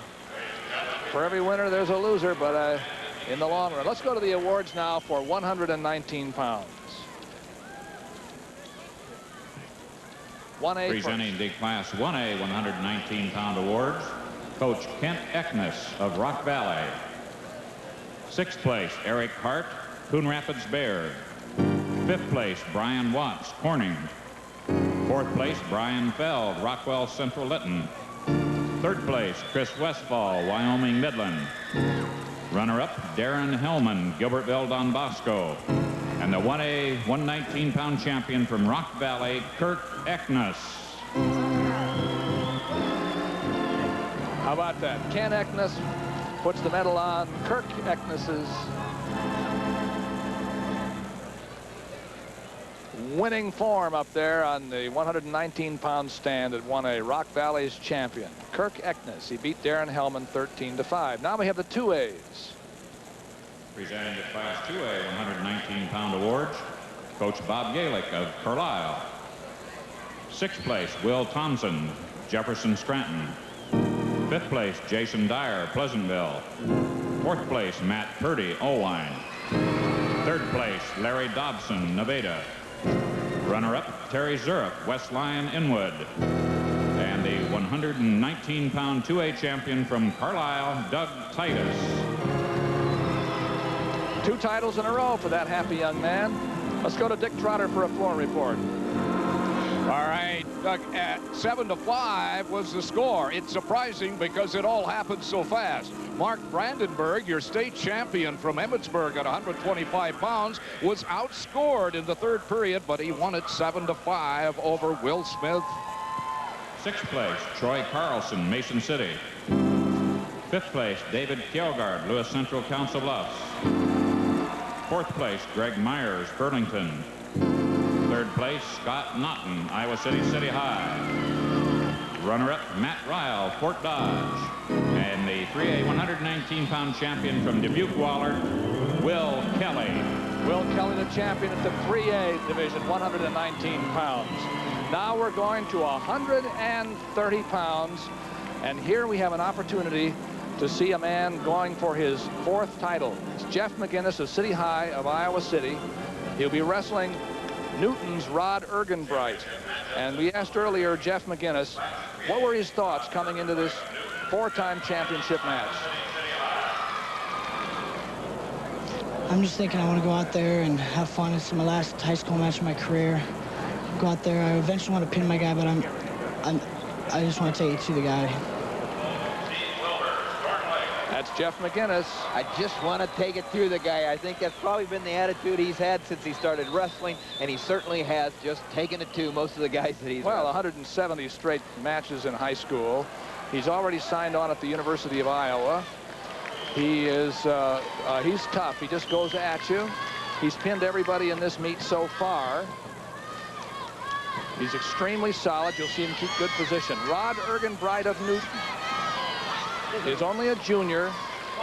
He's 28-5. He's had a fine year, but this, of course, is the toughest man he's faced probably this year. Out of the 28 wins for Rod, he's had 17 pins, so he can put it to him. Now you see McGinnis lock up with a body lock on the edge. They go out of bounds, no damage done there to either man. Silva coming back in with 25 seconds gone in this 2-minute first period. That's Jeff McGinnis on the right from City High in Iowa City. He likes to work the ties, and he drops to the outside single. In 1A, we've got Dan Gabrielson from Belmont and Chris Jones from Central Decatur Leon. Gabrielson in the red. And Jones He's the man who beat Ike Light. And at 2A, we have Jamie Hyde of Humboldt against Steve Wilbur of Storm Lake. Storm Lake in the green there. We'll keep track of them a little bit later. Oh, there's Ergenbright coming in on the leg of Jeff McGinnis with a score of 4-2 in favor of McGinnis. 2 takedowns for McGinnis. Ergenbright could not do it, and it's now 6-2. So McGinnis goes to work on top. Watch the arm, watch the arm, watch the arm. Referee Donald Holmes of Vinton is telling McGinnis that he's worried about the angle of the arm on the shoulder there. And so he calls him away from that. 6-2 with 39 seconds to go in the first period. Speaking of honors, speaking of wrestling internationally, we have a junior world champion in Jeff McGinnis. He's won a couple of national junior championships. Look at that execution. Cute takedown. 8-3 now. I've not talked to anybody that doesn't think he's one of the finest ever to come out of the state, and it looks like it's close to a fall. Wow. Don Holmes is looking at it to call it. Definitely a 3-point near fall because he held him for 5 seconds. Now he has him again. Man, he is a machine. He has only 3 seconds here to do it, though. 2, 1, gave it up. 3-point near fall, 11-3. Of course, I told you earlier in the night that Brad Smith, the coach at Iowa City High, who was so long a successful coach at Lisbon, had a couple of 4-time state champions, and said that this young man, Jeff McGinnis, is the finest high school wrestler he's ever seen in his 15 years of coaching. There's that low single. He likes that John Smith single. Smith, you know, John Smith really revolutionized the sport right there with that low single, and it's quite an attack, and McGinnis has become real proficient at it. It's his favorite move. Now 13-3. You notice that Ergenbright chose up. He didn't want to go either under or on top in this position. You know, we talk about pin, and obviously he wants to pin. He wants to drive and pin every wrestler he wrestles. He's done it here at the state tournament, and out of his 40 wins this year, he has 28 pins, and I'm sure a number of technical falls. Now he lets Ergenbright go. This is Ergenbright of Newton, who is a junior. He'll be back next year. Another takedown for McGinnis. Just powers his way in. He's got the cradle now. This is where he wants to end it. He wants to end it right here. 1, 2, too high. 1, 2, 3. Ergenbright has a hold of Jeff's leg right there, keeping him from being able to. Now he's got him tight. A lot of time, 40 seconds to go. Oh, Ergenbright is away. So that's 18-4. Now it will be stopped as a technical fall when they reach 15 points. So next time that Jeff McGinnis gets Rod Ergenbright on his back, he has to pin him or the match is called for a technical fall. Watch his arm, son. There's the bar arm and try the half Nelson. You want to try to stack him up that way. He's got the chicken wing there, and he'd like to drive it over. Watch the arm. Watch the arm. He's got good position right now, and he's driving. He has just a few seconds, though. So he's going to have to wait till the last period. And this period will end with no fall. 18-4 in favor of the man going for number 4, Jeff McGinnis. Well, the confidence you see in that young man is true. He's got a lot of confidence. He's going to choose up here with it being his choice. He's going to push him away. Or no, he's going to take the Olympic start drive on him, and he says, I want to work for that fall. Well, it's 18-5. That's a 13-point lead. Now, 18-4, actually. 18-4. He's not letting him go. Going to be a 4-time state champion. He's one of the greatest technicians that this sport has seen in high school, and we haven't had a whole lot of state champions, or 4-time state champions. And you hear Don Holmes worrying about the arm. Now here he comes. He's got the half Nelson. Now he's putting Ergenbright in a very bad position. And it's tight. McGinnis, he's going in a Saturday for number night 4. ride. There it is. That's a fall. That's it. Yes. That's it. With 4:36 gone in the match, it's a pin for a 4-time state champion, undefeated Jeff McGinnis. 171 high school meets in a row without a loss. That's a great accomplishment. A lot. I know what it's like to be coach kid that you finally take the pressure off. You've done it. Brad Smith, his longtime assistant at Iowa City, Garl McLaughlin. Oh, what a feeling. Jeff McGinnis. Way to go, Brad. Even though the other matches go on, the crowd of 12,000 people and more.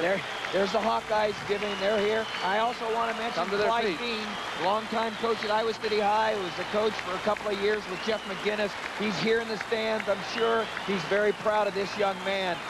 What a team effort to bring. Look at this. Oh, it's tight. Got reverse half here. There are neck wrench right there, and he's put in the Saturday night, and it's a fall. What a way to win it. And Rod Ergenbright of Newton gets to come back next year without having this man in his way. Does that spell relief? Oh. Yes, Rod Ergenbright will get to come back as his senior year without having Jeff McGinnis out there. That's a good point. Let's go to Class 1A. We still have a period to wrestle. The score here is between Dan Gabrielson and Chris Jones. 2 undefeated wrestlers is Gabrielson 4 and Jones 2. You know, an interesting story about Gabrielson from Belmont Clemmy there. The last time someone, 15, 16 years ago in the mid-70s, a wrestler from Belmont by the name of Richie Wilson stopped another wrestler from getting his 4th title, Brent Hagan from Britt. And so now Belmont's had 2 wrestlers in their history to stop young men from getting their 4th title. Now Gabrielson is in the blue, and he is on top, and he's leading 4-2 as we go into this last period. Chris Jones, undefeated from Central Decatur in Leon, coached by Dan Christensen, is 41-0 coming into this meet. Gabrielson was the man who beat Ike Light, as we just said. Ike Light was going for his 4th title. Gabrielson met him in the semis and beat him. Dan Gabrielson finished second last year to Light at a lower weight. Now it's 4-3. Well, it's listed as 4-4 here. I must have missed a point somewhere along the line. Either that or the scoreboard. Somebody went wild at the scoring table. 6-3 is now the score that's listed, and I'm not quite sure how we got there, but Gabrielson leads 6-3. He's in the blue. He's in on the leg. He's in on that leg. And he's had a tough, great tournament. And like I said, he's probably had that loss to Ike Light last year in the finals on his mind all year. His coach, John Yoder, just couldn't say enough good things about him. He's real excited. It was very much of a highlight for him to see his young wrestler, or his wrestler that is a senior, get that win last night in the semifinals. Chris Jones is only a junior from Central Decatur. He's in the red. He's still coming at it. He's only 3 points behind. He has 40 seconds to go, but Gabrielson is doing the attacking on the leg here. Gabrielson, no stranger to this state tournament. He's been here all 4 years. Qualified as a freshman, was fourth as a sophomore. Last year, as we said, he was a runner-up. Here he is again. He went under that time and didn't have anywhere to go, so Jones locks up that front headlock. Question is, can he do something with it? He has 20 seconds to make up 3 points. Jones here in the finals. He's in the state tournament for his first time ever. He's only a junior, has another year. Now we're down to 10 seconds. 6-3 in favor of Gabrielson, who is still attacking with a 3-point lead. And as long as he's attacking, Jones can't score. And Gabrielson is the winner.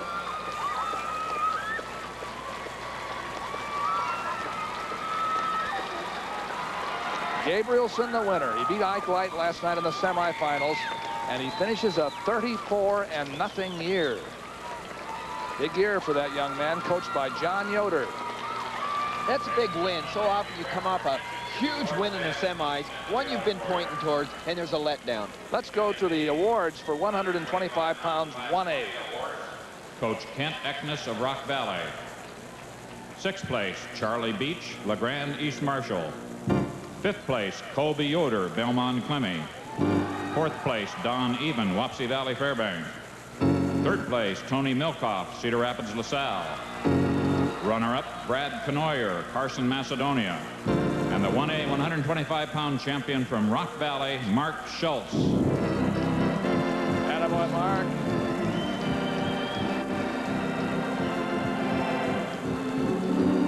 $33-0.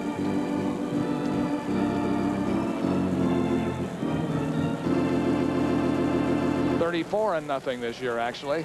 Presenting the Class 2A 125-pound awards, Coach Clint Young of Emmitsburg. Sixth place, Aaron Tony Johnston. Fifth place, Brian Sell, Glenwood. Fourth place, Ben Shane, Iowa Falls.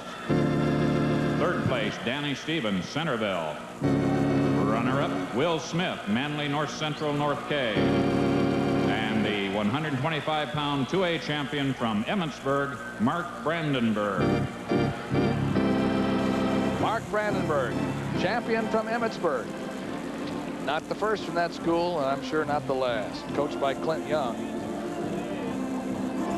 Mark Brandenburg beat Smith 7-5. Now up on the stand come the sixth place winners at AAA at 125.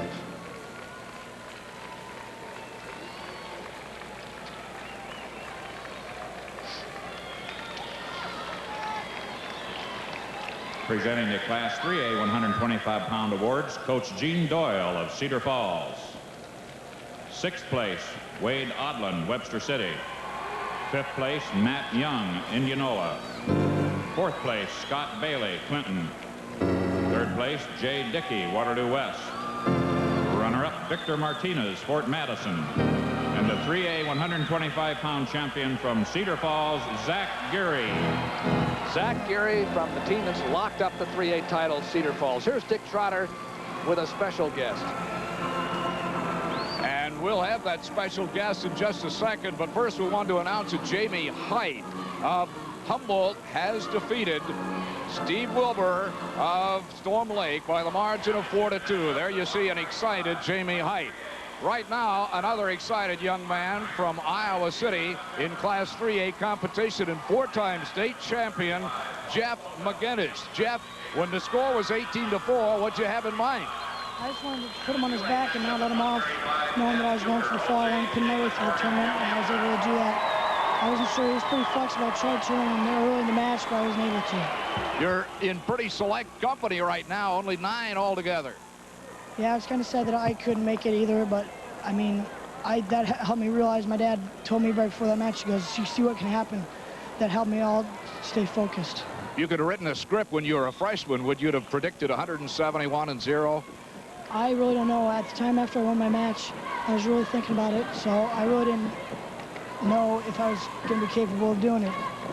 Jeff, there you see your final match as a high school senior and another state championship, 4 in a row. Congratulations, and all Iowa City and all Iowa is proud of you, young man. Best of luck to you. Thanks. Jeff McGinnis and his coach. Now back to you, Doug. Good job there, Jeff. Thank you, Dick. Let's go to 135. Now we're going to turn to the 1A schools and begin our coverage at each weight class for a while with the 1As. We have Paul Kaufelt of Central Decatur of Leon wrestling Chad Stanley of Interstate 35 Truro for the title at 135 pounds. Now, Kaufelt will be wearing the red uniform, and Stanley of Interstate 35 is in the blue. You'll notice that Chad Stanley is, boy, he has one leg that is bound up from ankle to hip. But that hasn't stopped him from going in for the first takedown there. Chad Stanley goes up 2-0. He had a serious injury during the year. Torn anterior cruciate ligament, and he survived it. Yeah, that's quite an accomplishment. His dad's the coach at Adel. Not his own coach. That's interesting. That's right. Jack Stanley at Adel DeSoto. Referee's Dwight Spangler of DeWitt, by the way. 135 pounds. You're on Iowa Public Television's live coverage of the 1993 State Wrestling Championships from Veterans Auditorium. Our other matches, first of all at 2A, Ben Euchre, this is a big one. Ben Euchre of Osage against David Morgan of New Hampton. And he's already behind. Morgan is ahead. Morgan has to win for New Hampton to have a chance at the state title. Now it's 2-2. And it's a big one. Euchre has pinned Morgan twice this year, but Morgan is trying to do better this time. 3A, it's Seth Scepter of Mason City against Mark Ironside. One of the best, already signed with the University of Iowa. Mark Ironside, a returning state champion from Cedar Rapids, Jeff, Coach Dick Briggs. So let's go back to 1A, knowing what's on the other mats now. It's 2-1 after the escape for Kaufelt. Chanley got the first takedown, and he's in again on the leg. Single leg coming around behind. He's got it. 4-1. Stanley.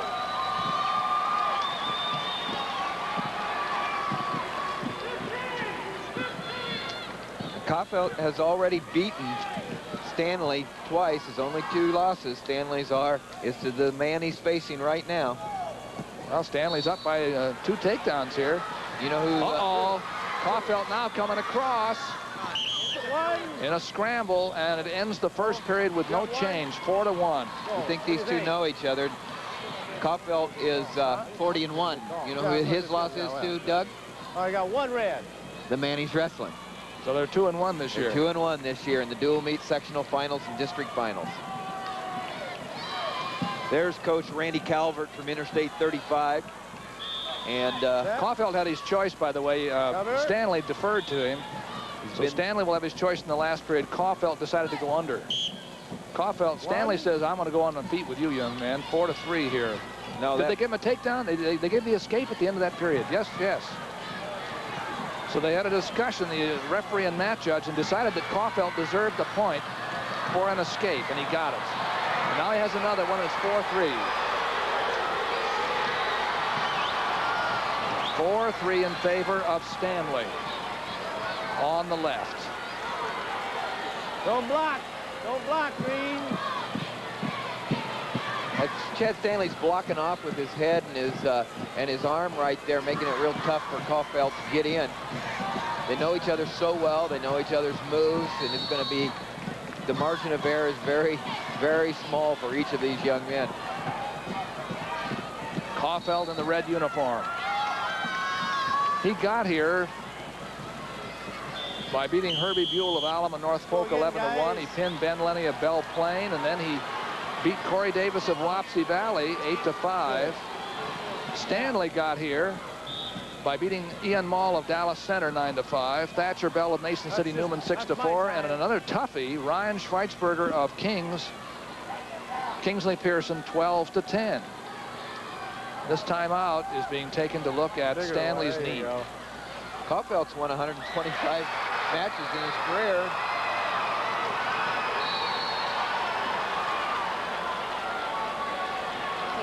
Time being taken here. Well, over on the 2A match. We're trying to watch that 2A match because Morgan in the light uniform on top has to win for New Hampton to have a chance for the state title. And he's ahead 6-4 after 2 periods. And that's at the 3A match. Seth Scepter and Mark Ironside. The score there is 17-10 Ironside. As expected. Well on his way to winning another state championship. Here it's 4-3 in favor of Stanley, the man on the left. Got the quarter Nelson there. He's trying to set up a shuck by. See, he's putting the pressure on the head, trying to get it so that Caulfield is out of position. And this time the referee says that's not going anywhere. We need to rework it. Now Stanley's having trouble with the guard on his leg. I think the tape keeps coming loose. And I can update you on the matches again as we have this lull in the action right here on the 2A match. Morgan from New Hampton has gone ahead 8-4 with 1:35 left in the match. Boy, we're setting up a 189-pound state title match maybe for the whole team. And with a minute left, Ironside's up 19-11. Stanley is warned for blocking with his head.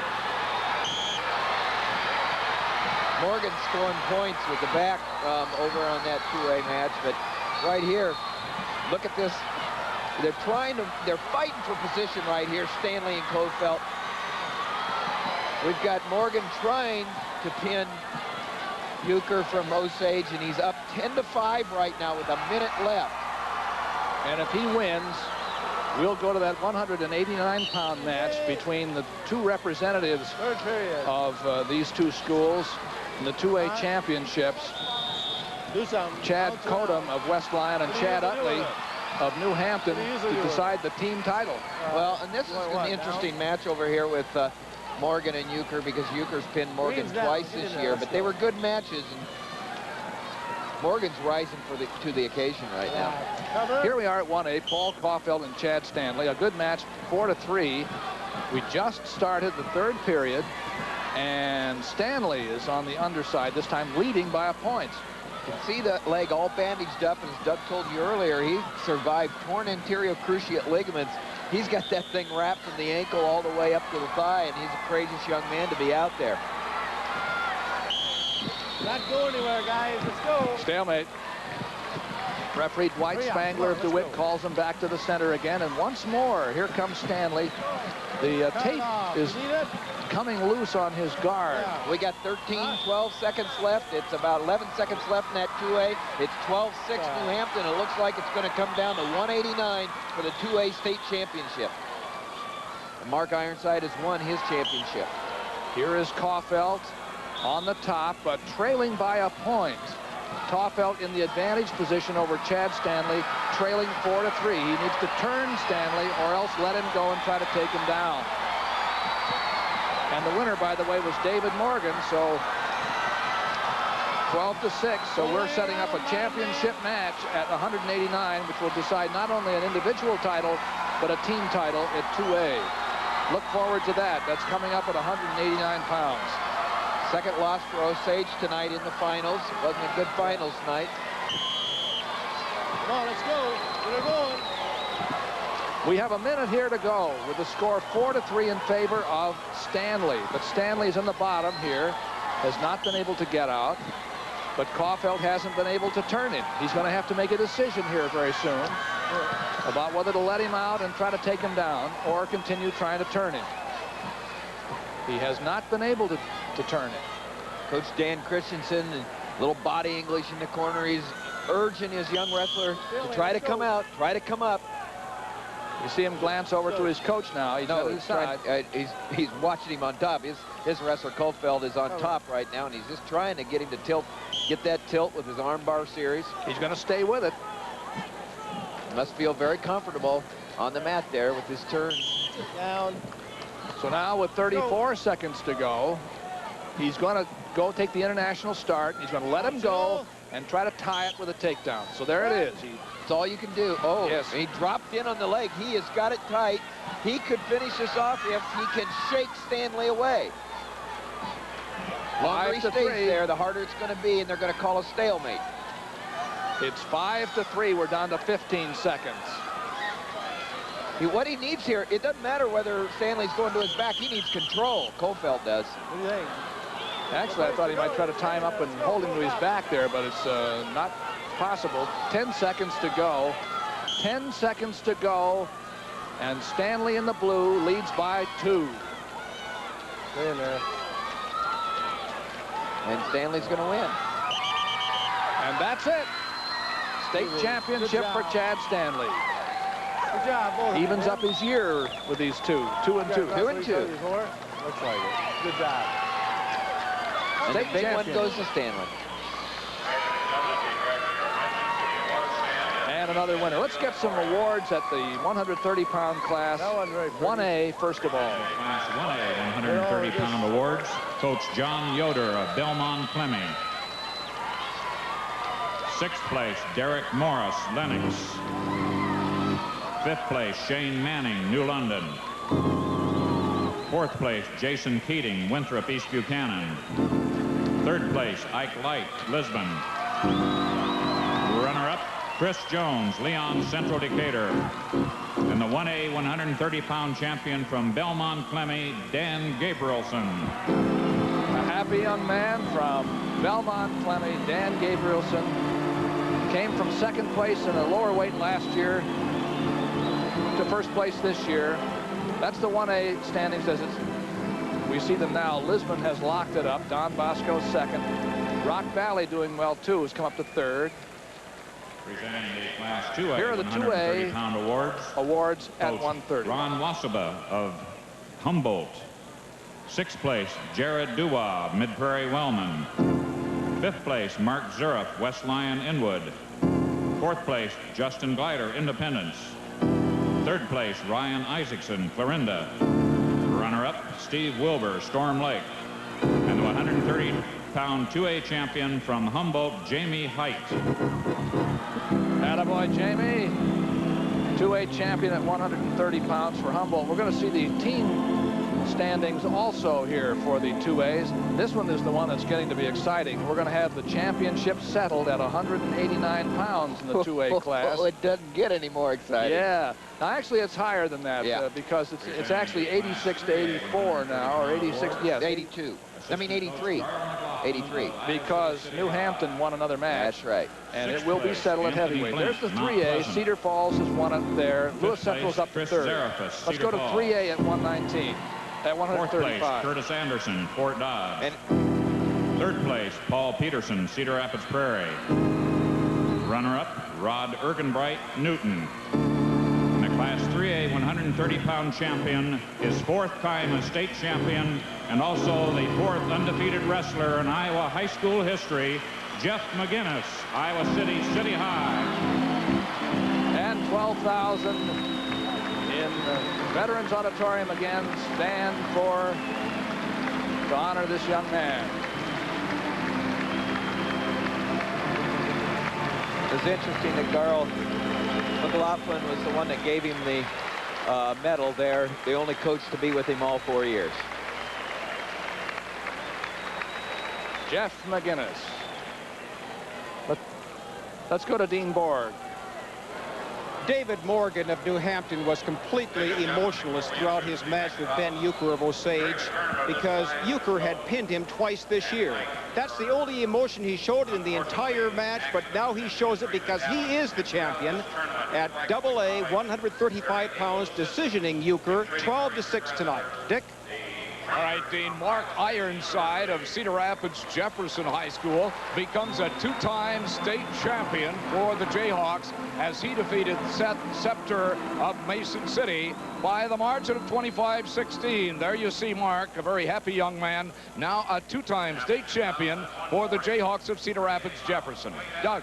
And he signed at the University of Iowa also with Jeff McGinnis. And that 27-16 seems really great, and it gave him third place finish right now, a half a point out of second. So he was trying like crazy to get the fall to send Jefferson into second place, but he did get him into third place right now. They just moved past Lewis Central. Now we're going to 140 pounds. We're still beginning with the 1H class here, the small schools, where we have Corey Starry of Cedar Rapids LaSalle wrestling against Chad Martin of Belle Plaine. Now Chad Martin is coached by Al Billings, Corey Starry by Dan Connor. Starry is 42-3 this year. And Starry is in the green uniform, Chad Martin of Belle Plaine in the dark blue. And there is Starry in on a leg right away. The outside single, picks it right up. Going for the first takedown if he can get it. Still doesn't have it. Doesn't have advantage.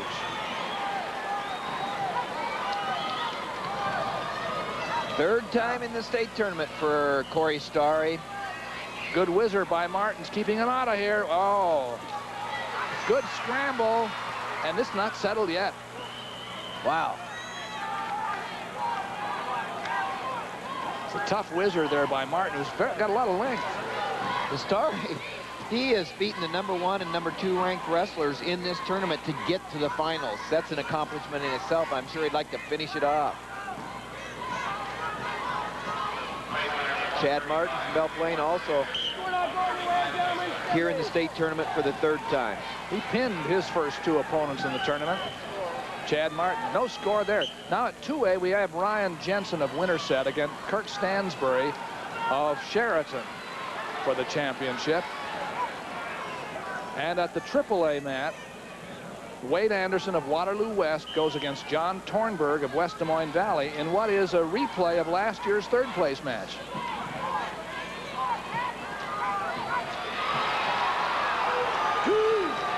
And there's Martin. Belle Plaine and LaSalle, not too far from each other. Cedar Rapids, LaSalle, and Belle Plaine. In fact, these two young men have probably worked out together, and yet they've never met in competition. Martin got the takedown. He countered that first series of moves on that scramble. This time, after a new start, he gets the top position, 2-0, with 20 seconds to go in the first period. At 140 pounds in Veterans Auditorium, it's the Iowa High School Wrestling Championships of 1993, live on Iowa Public Television. With Tim Johnson, I'm Doug Brown. And for an extravaganza like this, we have most of Iowa Public Television here. And a few people I think are ringers, actually.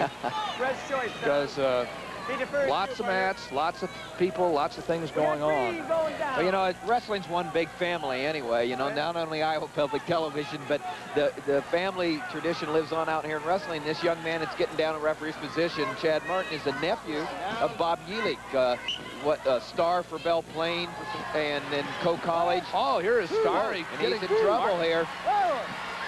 On his back. It's close. It's That's close. A tough spot. That's a tough spot. Martin fighting hard. Bob McNeil is down there looking at it. A lot of time in the second period.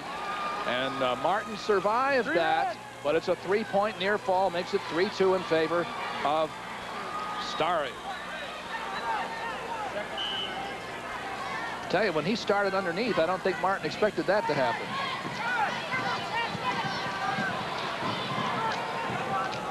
Starry of Cedar Rapids, LaSalle. Well, he works that half Nelson, doesn't he? Well, I think this Starry, he's a basic go for you, go ahead type wrestler, and he's wrestling a more sucks him back again. kind of an unorthodox wrestler in Chad Martin. Two different styles right here, and it's working for, you know, both of them. And right now, Starry's got the upper hand, 3-2. They're both tall and lanky, as a matter of fact. But they wrestle differently. Starry uses the tight waist. And goes to the half Nelson. He uses it without the breakdown. He uses that that ride with 45 seconds to go.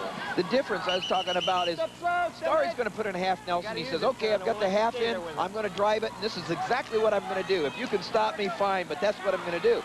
Well, Chad Martin comes a little bit sneakier. He is great. He gets in there, he gets position, and all of a sudden, boom, he'll hit you. So it's a different type of style. 3-2 in favor of Starry. He had a near fall right at the beginning of this period, and Martin barely got off his back. And here comes Starry again. No back points. The angle wasn't right, but he has a half Nelson, and see, there's that half, and he caught him. He caught Chad Martin because Martin was the one that was coming out then, and he's coming out again possibly. He did get a 2-point near fall, but it may be a reversal unless time runs out. This match is not over. It's end of the second period, though. No escape. No escape. A 2-point back near fall. That's a close call. Starry. We got reds going down. There's Dan Connor from LaSalle. This way, son. He'll be, he gets a little animated on the side. Sometimes we'll keep the camera on him a couple of times. He says, get in there and go. So Starry, leading by 3, goes on the bottom. This is a good match. 2 minutes left to go. Martin stops his first move, breaks him down. But here is Martin on top. He needs 3 points. What does he use? Well, he uses a crossface. Yeah, he gets right in there. He likes spiral, but he can cradle too. And right now, I think he's looking for the cradle because you're right, Doug. He needs points. Puts the leg in now. See Starry. He's not going anywhere. It's Martin's got that leg in on him tight with about a minute and a half to go. Chad Martin do a nice job on top here. Look at, he's got the near wrist right here. The spiral right down, keeps him broken down, but he needs to turn him. He has 3 points to make up. Starry comes to his knees from the underside with a minute and 10 to go. That's Corey Starry of Cedar Rapids, LaSalle. The 1A title at 140 is at stake. You know, I like, you know, you get ready for the state tournament, you get together when you're There's close. a warning, by the way, TJ, excuse me, against Starry on the bottom. Both these wrestlers have a lot of respect for each other, and they've worked out together in preparing for the state tournament. And I like what Corey Starry said. He says, you know, we've wrestled, but it's hard to tell who gets the better end of things. And it is hard to tell in this match, but right now, Corey Starry has the better end of things with only There's a point. Seconds. Now he's got a 2-point lead. What goes from 5-2 to 5-3, and so. And out they come. Now, to make that escape possible, it's 6-3. Possible pin in 2A right there. Between Jensen and Stansbury. And the man who is doing the pinning is Ryan Jensen. Starry gets a takedown in our match right here to ice the win, 8-3. With 5 seconds to go. Lets the man go, 8-4. And there it is. That was a good match between two talented and well-matched people, Starry and Martin. Neither man could anything to apologize for there. Corey Starry's the winner. Happy coach Dan Connor. And let's go to 2A. This is where we have 20 seconds to go. It's 8-4 in favor of Ryan Jensen in the black, and he leads. No, not. Yeah. Yes, in the black, and he is now I have 10-4 because he had a 2-point near fall a minute ago. Ryan Jensen of Winterset. Big win. He spends a lot of time in the wrestling room wrestling Corey Christensen, and now he can say, I'm a state champion, too. 2 Winterset men in the finals, and the first championship goes to this young man, Ryan Jensen. Only a junior. Now the 3A mat is still alive. Wade Anderson against Joe Tornberg.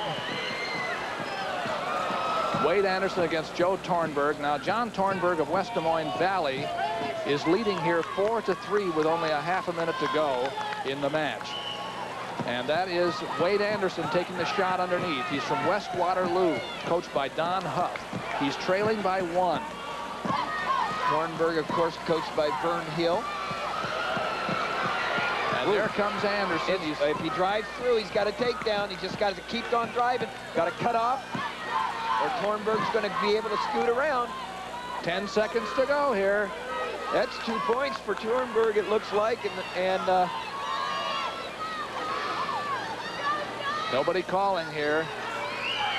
And the man in the black right there from Valley, John Tornberg, held on. And I meant 2 points for Wade Anderson, the way it was. No.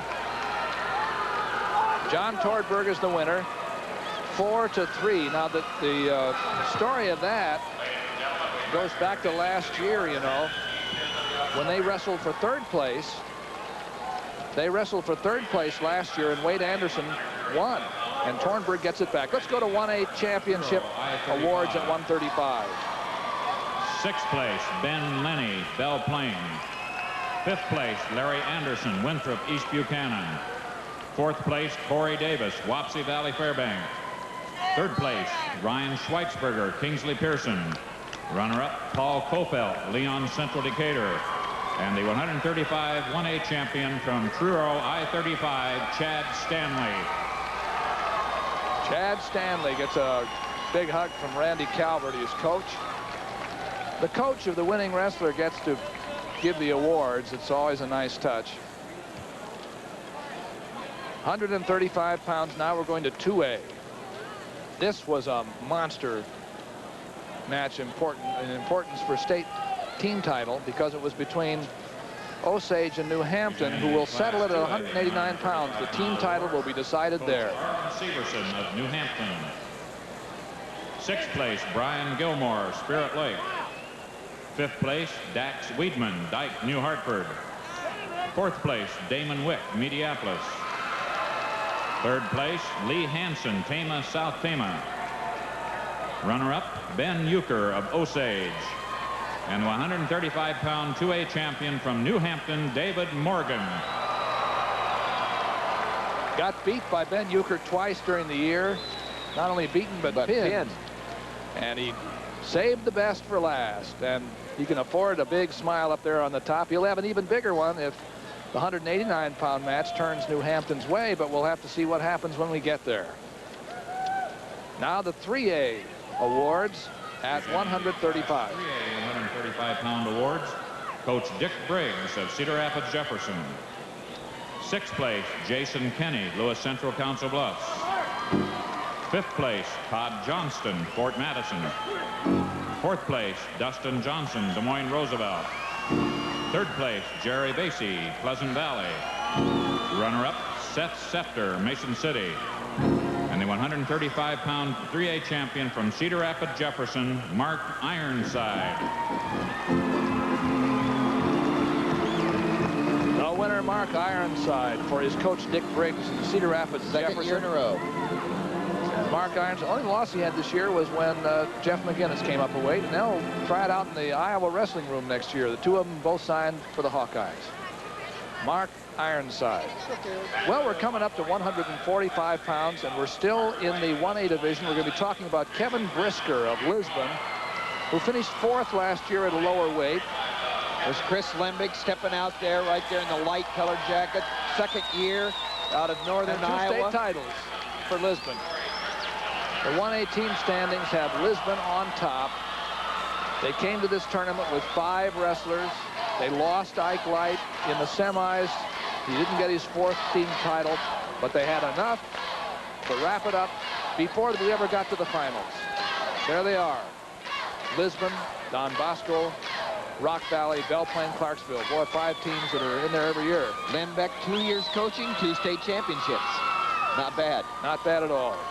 Kevin Brisker will be going up against another experienced wrestler who has also some state place credentials, B.J. Miller of North Iowa Buffalo Center, coached by Scott Shetter. He's 33-1 this year. And Lisbon is in the black.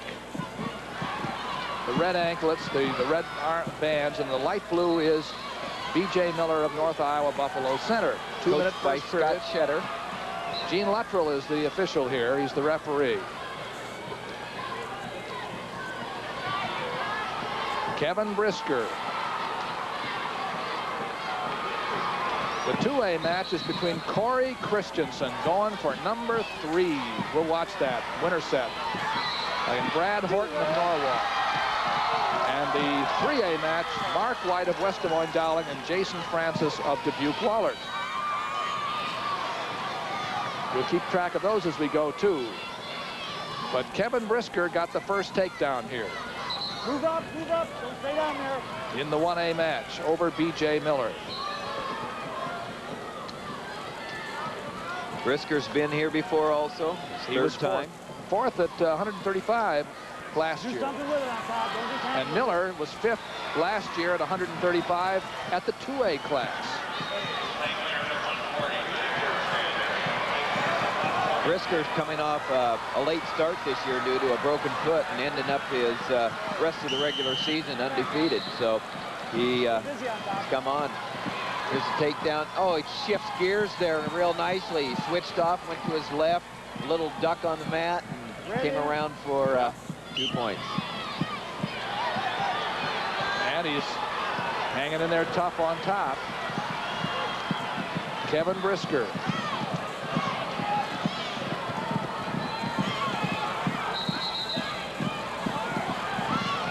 Lisbon has clinched the 1A title. They still have another wrestler to go, Tate Stamp, at 189 pounds. Even though they lost their top-ranked man at the heavyweight, too, and Ike Light, they had plenty to win this title. B.J. Miller trying to come out, not getting the job done against Brisker. There's Chris Lembick right there. That's Chris. He did his high school wrestling in Minnesota. Yep, came down to University of Northern Iowa, was an All-American, and came up to Lisbon from Southwest Missouri, where he was with John Creeds, former high school wrestler in Iowa and wrestler for Northern Iowa, and now he's settled in at that high school in Lisbon that made famous by Al Baxter and Brad makes it 2-1, and Miller got it on that bear hug and came around. And he's now up 3-2. Close. And he's tilting Brisker for points. Boy, you can strike just like lightning. There's so many things that can happen. 2-point near fall. A 4-point move for Miller of North Iowa Buffalo Center. 5-2. Right here. He drives him down, but then he immediately loads him up right here. Watch.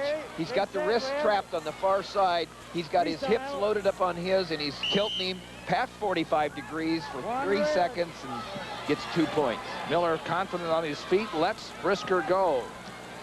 Now it's 5-3 in favor of Miller. And here comes Miller again on the high leg. Attacking right on the high leg, like you said. Now he just has to dump down and drive across the hips. See, he needs to drive through. He can't let Brisker come back into him. He's got to drive through, get his hips in action. Switches off to the double. Yep, there's looking better. And he got the takedown. 7-3. Boy, he lost the first takedown, but he's been in there ever since. 6-3 is the score.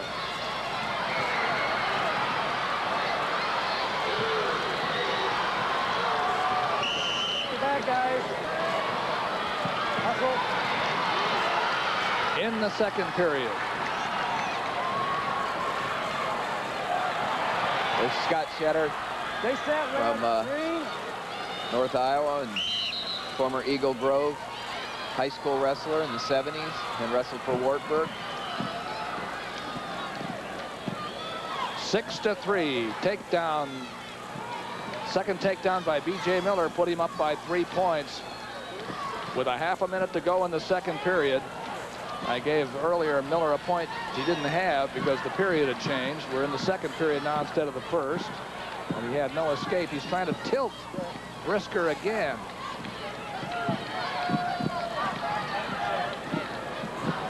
B.J. Miller. Yeah, he's done a job here in the last several minutes of really controlling the match against Brisker. He's only a junior. He's already been to the state as a freshman, sophomore, and junior. So, you know, B.J. Miller's had some tough matches here in this tournament. He won a 1-point first-round victory over Terry Menny of Tipton. This is at 3A. You're looking at the pin up there. Possibly Jason Francis of Dubuque Wallard is the man on top over Mark White of Dowling with about 20 seconds to go in the second period. And Francis is leading 10-7 before this situation. And in the main match here, you're seeing B.J. Miller leading 6-3 over Brisker of Lisbon and controlling Brisker on top right until that point. Well, if Miller comes back into the hips here and controls them, Brisker won't give. If Brisker can scoot, but he doesn't. And you see, end of the period. Whenever it gets in a little bit of trouble, B.J. Miller just drops back down and attacks the hips. And we talk so much about the hips, and we know that's where the power comes from. You get your hips underneath here, those are the big muscles, you know. You get those in, that's your power. If you can take it away from your opponent, you take away his power. Keep it in now, keep that on in. In this position, right here, so he's going to try to cast top. over. Miller doesn't want to get caught to where Brisker can scoot. Well, he can't scoot now. 6-3 lead for Miller. Needs to drive across here.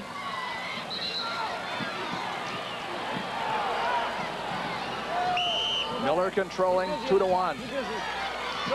Might tell you too that Corey Christensen, going for a third championship at the 2A mat, is trailing with just a couple of seconds left in the second period, 2-1. And a possible pin in 3A again, and we've got Francis having White in trouble again. They stopped the match for some reason. Here's a reversal by Brisker. And now the Lisbon young man is back in the match again. Trailing by 1 with 50 seconds to go, not trailing by 2 as he comes out. It's 7-5. 6-3. 6-3. Because he got that 6-5. Bring it back to the middle, guys. Now 7-5. Let's go. I was right the first time. Doug, you're right. You're keeping the right score. It's the scoreboard over there. They're a little slow is all. Lembeck sending some encouragement to Brisker. And Miller leads by 2 with a half a minute to go. Those 2-point tilt. Miller on the left. Big. Those early back points were real big. I don't know about you, TJ, but I'm having fun. I don't know what it is, but I think it's one of the best finals that we've had in a long time. I am having a lot of fun. These kids are really getting after it. They are. And it's a 2-point match here with 10 seconds to go. Brisker needs 2 points, and he had to do that. He had to try. And he went on his back instead, and it's going to be B.J. Miller's championship here. A 3-point near fall. It's 10-5. Actually, 12-5 with the takedown. First loss for Kevin Brisker after going 33-0. And a 34 in 1 year, and a state championship from B.J. Miller. He's having fun. He sure is. B.J. Miller of North Iowa Buffalo Center. We still have a minute and 10 seconds to go in this 2A match, and it's a barn burner. 2-2. Corey Christensen of Winterset. Corey Christensen of Winterset, who is in the black, is going for his third championship, and he just got a takedown to take the lead 4-2. Well, Horton's really giving him a tough match. I'll tell you, Horton is 33-3, and this is his first time at the state tournament. He placed 8th at the Nationals last year. This is game competition for Corey Christensen. He's had to earn his third state championship if he And he doesn't have it yet. He has 35 seconds to go. And he's have to earn every point. Corey Christensen. Horton only a junior from Norwalk. Corey and Brad Horton have wrestled 3 times before, and the last match ended 6-4 for Corey. So they're just picking up where they left off. 17 seconds to go here, and a 5-2 lead, 5-3 lead. A 5-3 lead is the way the scoreboard now has it for Corey Christensen, who we mentioned earlier is coached by his dad, Gary Christensen. Don't suppose he's a little nervous, do you? Well, I don't know. I think he was more nervous than sophomore year when they won the first one. He tells me he's not nervous, but You know. You believe that? I have a bridge out here I'm going to sell you. Larry Blaker of Perry is the referee here. Now with 5 seconds to go, Horton is making a last flurry, but it will not be enough. And there are 3 titles for Corey Christensen. Hard fought, but he got him. 1, 2, 3. Can't take him away. He's one of the few 3-time state champions in our state history. And Brad Horton, first thing he did was go over and congratulate Gary Christensen, Corey Christensen's coach. Winning take dart right here.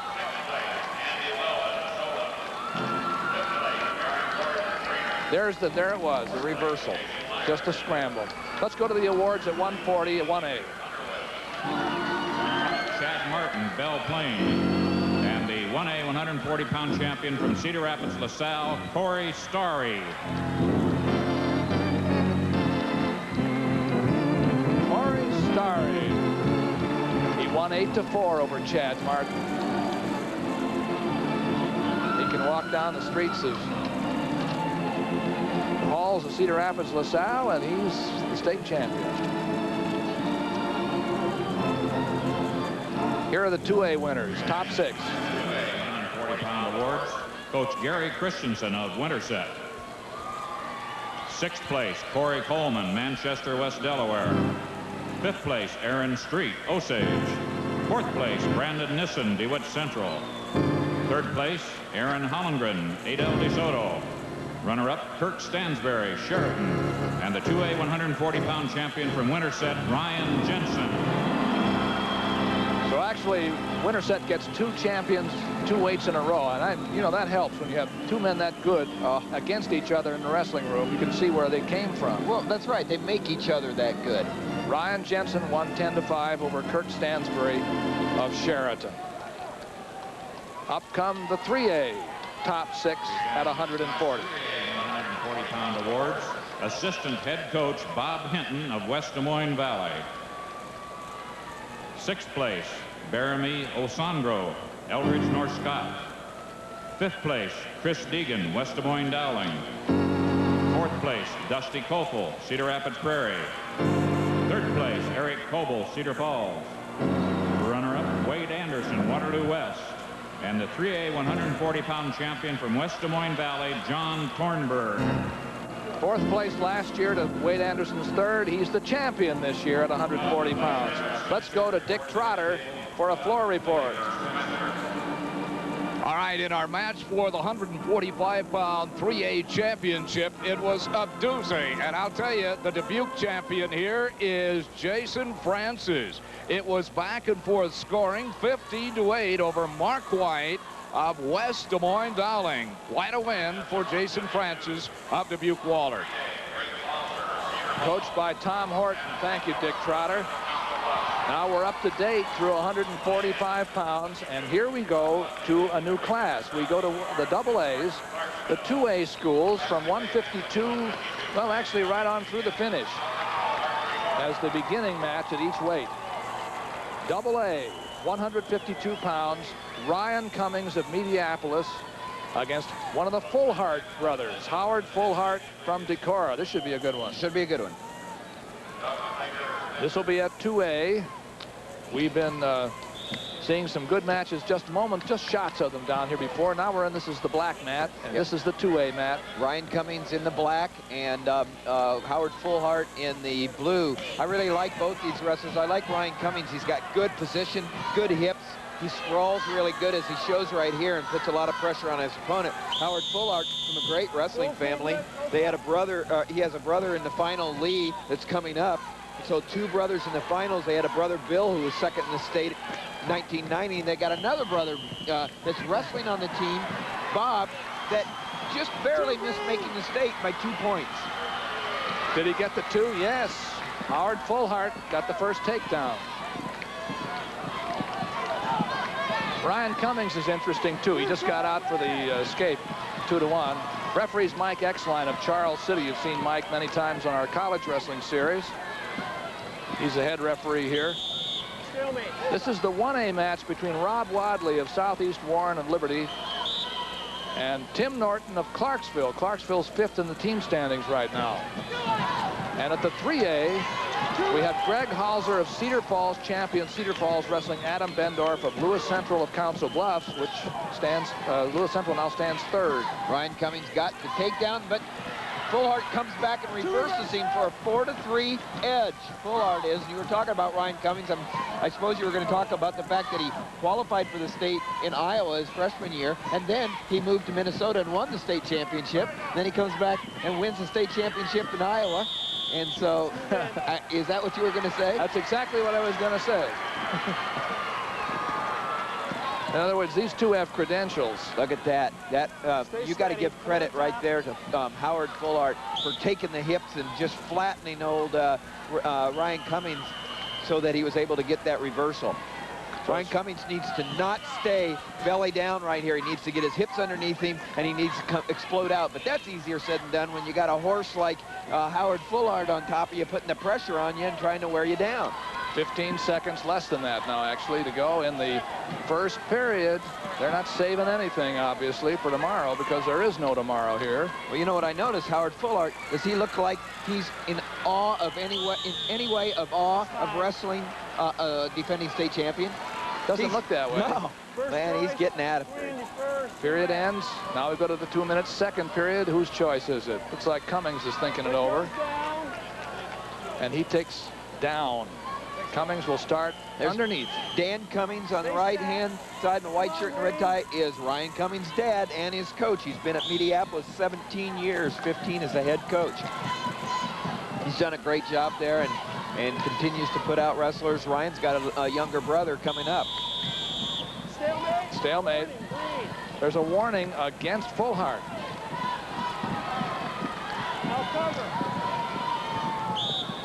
For what Mike Exline thought was less than aggressive wrestling there, but Fullhart goes right in there with that head lever. Yeah, he's doing a nice job of controlling Ryan Cummings. Ryan needs to get his arms free. He needs to clear his hands and not let Fullhart trap him before he comes up. Not doing a good job of scooting his hips out and getting underneath him. Fullhart really putting the pressure on right here. Now here comes Cummings. Has the leg, at least to look for a moment. A lot of time left in the second period. 4-3 in favor of Fullhart, who's on top here. And looking real tough. In the up position. There's Coach Roger Williams from Decorah. Intense right there. He's real proud of that Fullhart family. He really is glad to have been able to coach all those brothers, and says it's just a great family. Cummings wants to switch. Now he goes the other way. He blocked that wing and came around, and it was a reversal, takes the lead 5-4. Nicely done. You know, something about Roger Williams, it's you know, he's really paid his dues. He's been 23 years at Decorah, 12 years as a junior high coach, 8 years as a varsity assistant, and now 3 years as head coach. I think he knows the program. Looks that way to me. Here comes Fullhart again, and another reversal. Wow, this is a wild match. No, hey, this one is going to be decided in the last few seconds. Now Fullhart of Decorah leading by 1. Puts the hammer lock. Ryan Cummings needs to come up. He does a nice job of coming up, because you lay down and put that hammer lock and thread through like he wanted to, and you're in big trouble. Now there's what Fullhart wants. He has him broken flat now with the bar. So Cummings is going to have to come up here or run the risk of getting turned. 7 seconds to go in the period. Certainly not going to score down there. There's the end of the period. It's a 6-5 lead for Fullhart. Right here, again, able to slip him down. Cummings slips off, gets his hips caught underneath. Nice job of breaking the legs. You practice that in the room. You just don't do that without practice. Now, Fullhart started underneath, but Cummings didn't want to ride him trailing by 1 point. He's going to let him go, give up now a 2-point advantage, and go for the takedown to try to tie it. Well, Cummings likes to be on his feet right there, and he likes the low-level attack. But to do it, you've got to attack. You can't always be on the defense. And so, you know, when you know that you want to be on the feet, you use that international start just to clear them away, push them away, and start. And so, you know, that shows you where Ryan Cummings likes to be. 7-5 with Fullhart in the blue on the left, leading by 2. Now, he was warned once, so he has to stay aggressive. He's in on the leg. And he is, and that's the thing about Ryan Cummings, defending state champion. He needs to wrestle his match. He needs to just attack and be on the attack like he usually is. Fullhart's not allowing him because he is continuing to put the pressure on him. Now, right here, Ryan Cummings needs to find it within himself to go now, not to back off, to make that shot. He does. And Single leg and a takedown, and he has possibly some trouble for Fullhart here because he has a half Nelson on him. That was a wonderful low-level attack right there. He has a cradle. He has a cradle locked up. Well, I'll tell you, the way they've been rolling around, there's nothing for sure. So he better watch that he doesn't get high right here. Did he get back points? 7-5, 7-7 after the takedown with 40 seconds to go. Cradle is still locked. See, look at that. He's slipping off. He gave him 2 back points. So it's 9-9 now. 2 back points, 2 reversal. 9-9 with 25 seconds left. And I would say advantage right now, Ryan Cummings, if he knows what the score is. Because if he escapes, he wins. That's right. Here he comes. He's not going to do it rolling around the match. Now, Fullhart is going to hold on for dear life, but he can't stall because he has been warned. Well, Fullhart's doing a nice job here. He really hammered down those last 25 seconds. This is going to go to a takedown. We're going to have an overtime. That's right. I can tell you right now, whoever goes on the attack is going to win this. It's not going to be one on defense. It's going to be one on offense. Both of them have good attacks. We'll see what happens.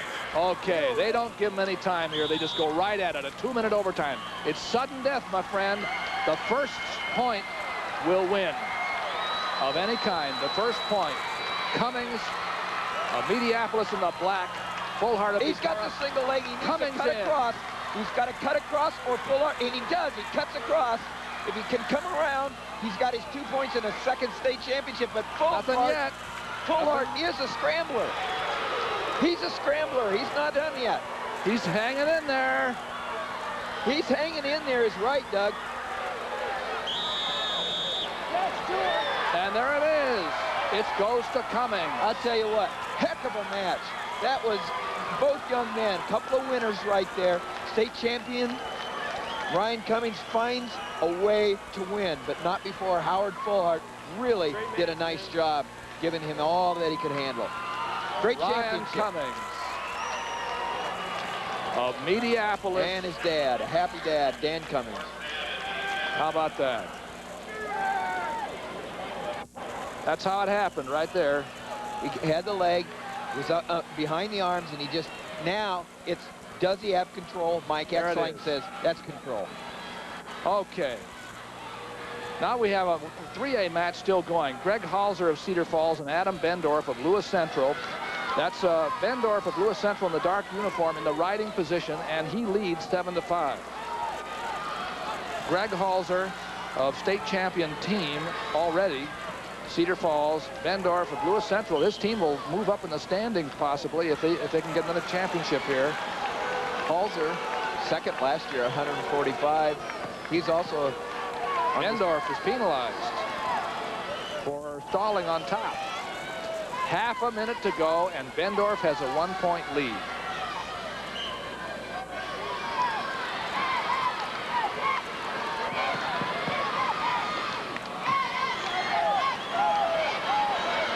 Uh-oh, here comes Halser. Reversal, he takes the lead 8-7. 20 seconds left. Bendorf has to come after him. He does. 10 seconds. 8-8 after the escape. Are we going to have another overtime here? No. No. Oh, yeah. Could be. Unless somebody takes somebody down. And he got the 2. Halser got it. Halser gets it with 2 seconds left. They called 2 points. We have had some exciting matches, Doug. So he gets an individual championship to go with his team title. Greg Halser of Cedar Falls, the 3A champion at 152 pounds. Keith Pullman raising his hand. Let's get the winners now on the stand at 145 in 1A. Scott Cheddar of Buffalo Center, North Iowa. 6th place, Corey Conrad, Liberty Center, Southeast Warren. 5th place, Mike Koss, Wilton. 4th place, Jeff Johnson, Rock Rapids, Central Lyon. 3rd place, Casey Christensen, Riceville. Runner-up, Kevin Brisker, Lisbon. And the 1A 145-pound champion from Buffalo Center, North Iowa, B.J. Miller. B.J. Miller. He had a big 5-point move at the end of his match against Kevin Brisker and won it 12-5. Championship for B.J. Miller. Up onto the stand come the 6, who were the top placers at 2A. 145 pounds. Class 2A 145-pound awards. Coach Gary Christensen of Winterset. 6th place, Nate Smith, Britt, West Hancock. 5th place, Lyle Hannes, Fairfield. 4th place, Travis Holm, Osage. 3rd place, Dave McAllister, Washington. Runner-up, Brad Horton, Norwalk. And the 2A 145-pound champion from Winterset, Corey Christensen.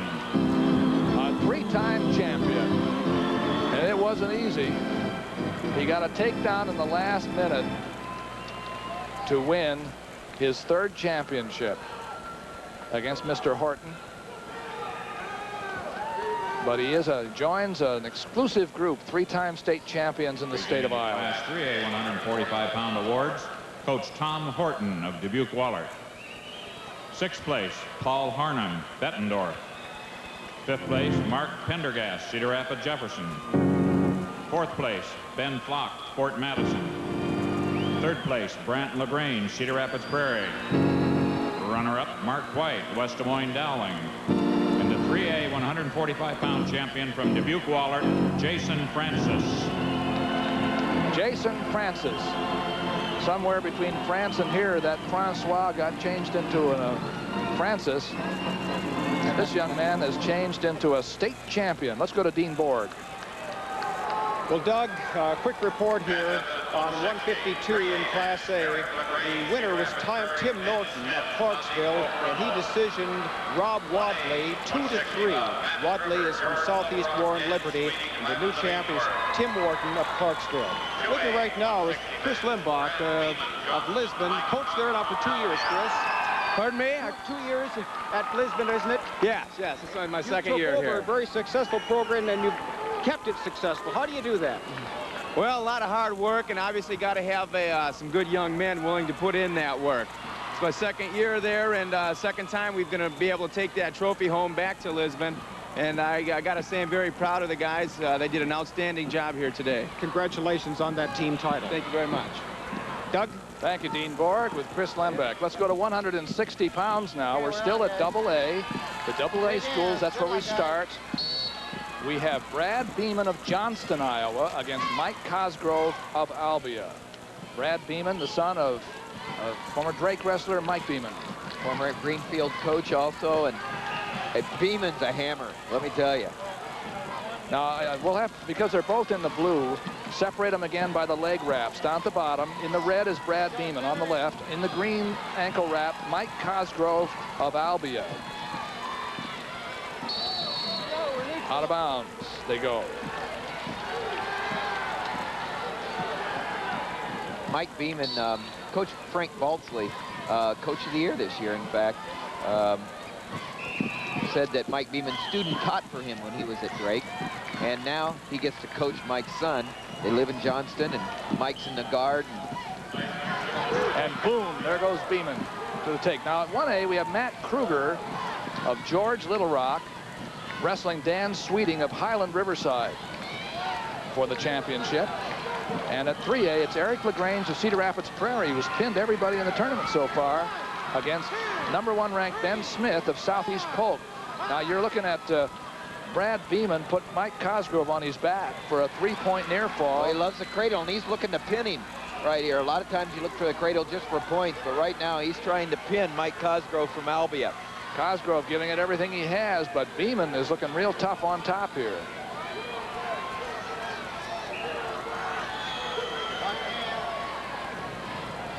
$44-0. 5-0. the most wins in a season in Johnston history, and Balsley's had a long-time successful program at Johnston. 1, 2. Again, he has him in that cradle.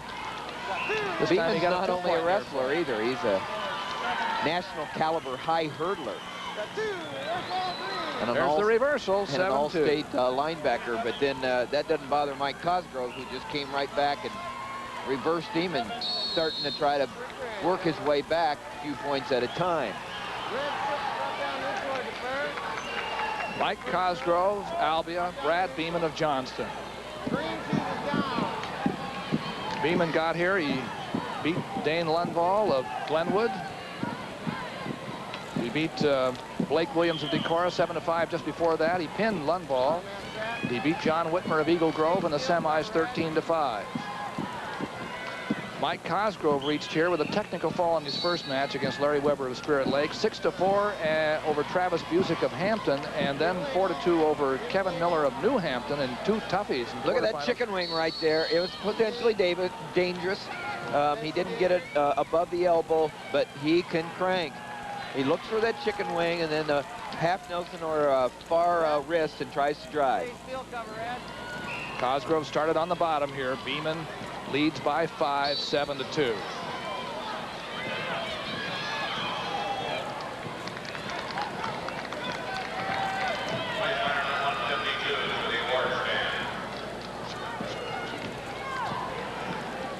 Well, as you may have pointed out there, he just got to his 100th win this year, Brad Beeman. Oh, great. No, his what? 100th win in his career. Qualified for the state last year where he was 5th at 152. And Mike Cosgrove, a senior, never been here before, and here he is in the finals. That's got to be real exciting. This is what he likes, to use that cross face into a cradle. Whoa. And there it is. That's his favorite move.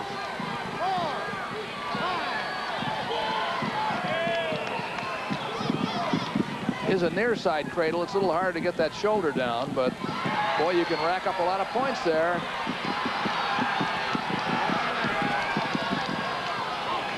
Boy, he's putting the squeeze on here. Now it's a 10-2 favor of Brad Beeman. Used that cradle for 8 back points so far. I asked Frank Balsley, the coach, how it felt to be Coach of the Year. Well, he got inducted into the Hall of Fame just recently. Now Coach of the Year, and he says it's topping on the top of the cake, but it's the kids that do it. Oh, he's got that cradle again for the 4th time. 25 seconds to go in the second period. There's Frank Balsley. Well, I guess recently inducted. It was about 2 hours ago. No. He was Coach of the Year this year. Oh, that's right. Coach of the Year this year. Well, you know, when you're winning all those awards, what do you do? And Dave Steinkamp was 1A Coach of the Year. Frank Balsley, 2A. And Wes Creason from Indianola was the 3A Coach of the Year. Back to live action again, and we do mean live because we're live here at Veterans Auditorium in the 1993 High School Championships, 160 pounds, the 2A match between Brad Beeman on top and Mike Cosgrove on the bottom, trailing 10-2.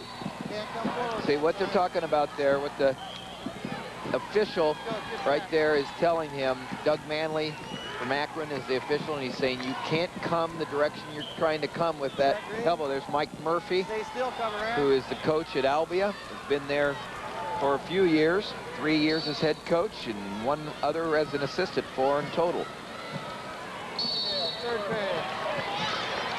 Beeman at the end of 2 periods has an 8-point lead.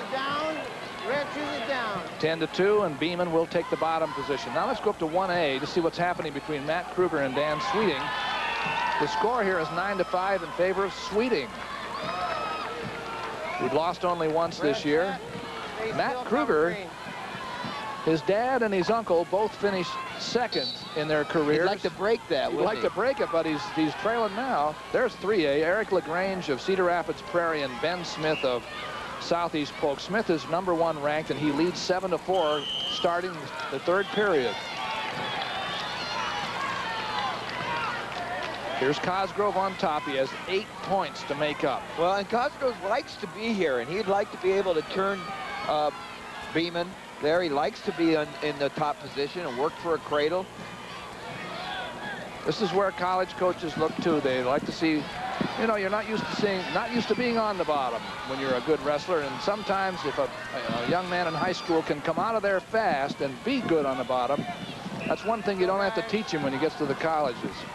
But like you said, in most cases, you're so dominant if you're at that level that you're going to go on the college and wrestle. You're not underneath a lot, so you don't get a chance to work on it.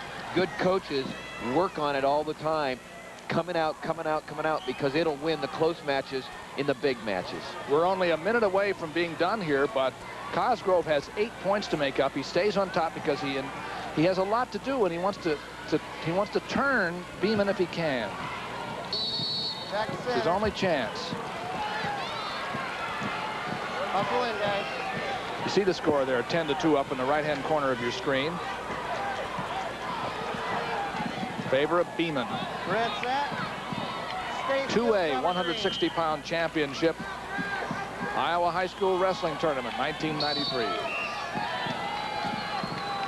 Beeman scoots out, does a little short sit, tries to come back, but, you know, he's ahead 10-2. He's trying to get the juices going, saying come out, but he's saying, I'm going to win a state championship if I don't do anything stupid. And maybe I don't want to come out that bad. That's right. Here he comes. A little roll, add a little excitement to it, but we have only 20 seconds to go. But you don't want to get down there flat against good competition. Cosgrove doing a nice job of riding. I mean, I'm not just saying riding either. He's trying to turn, but it's academic right now. Yeah, those cradles. How many? Four cradles. Mike Murphy says, I've seen enough cradles against me tonight to last me the rest of my career. And this one's going to end right here, I think. Tough half Nelson by Cosgrove, but he has too far to go. One of those, if you could wrestle it again and watch the video and say, gosh, all I have to do is stay out of the cradle. But you can't. This is the big one, and the one that turns it on, which was Brad Beeman tonight, wins. So the #1 ranked wrestler at the weight in the 2A finishes there at the end of the year. It's Brad Beeman of Johnston, 45-0 for the year. We still have the 1A match going. Matt Kruger and Dan Sweeting. The score here is Sweeting 13, Kruger 6. We have just a couple of seconds left. And you were just in time to see Dan Sweeting leap to his feet a winner. He's from Highland, Riverside, Iowa. Dan Sweeting is coached by Gary Curtis, longtime coach at at Highland. In fact, I don't know for sure, but Gary Curtis either coached Dan Sweeting's dad or his uncle, but 20-some years ago, there were Sweetings at Highland that were just as tough as this young man here, but didn't win a state title, and so Dan Sweeting comes through. 1A awards at 152.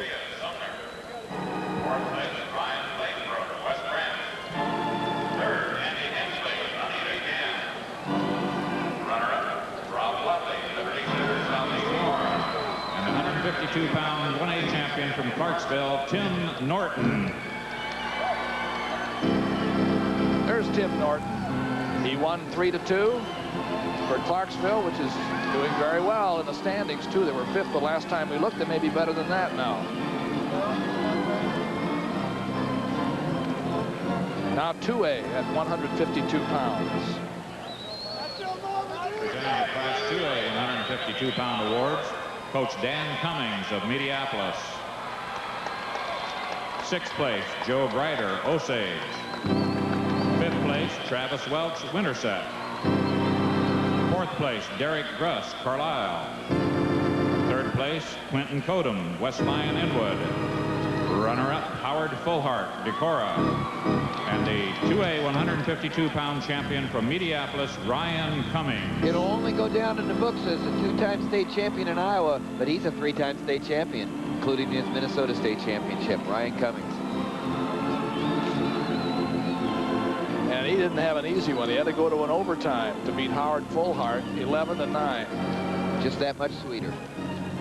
Now the 3A champions come up, numbers 1 through 6 at 152.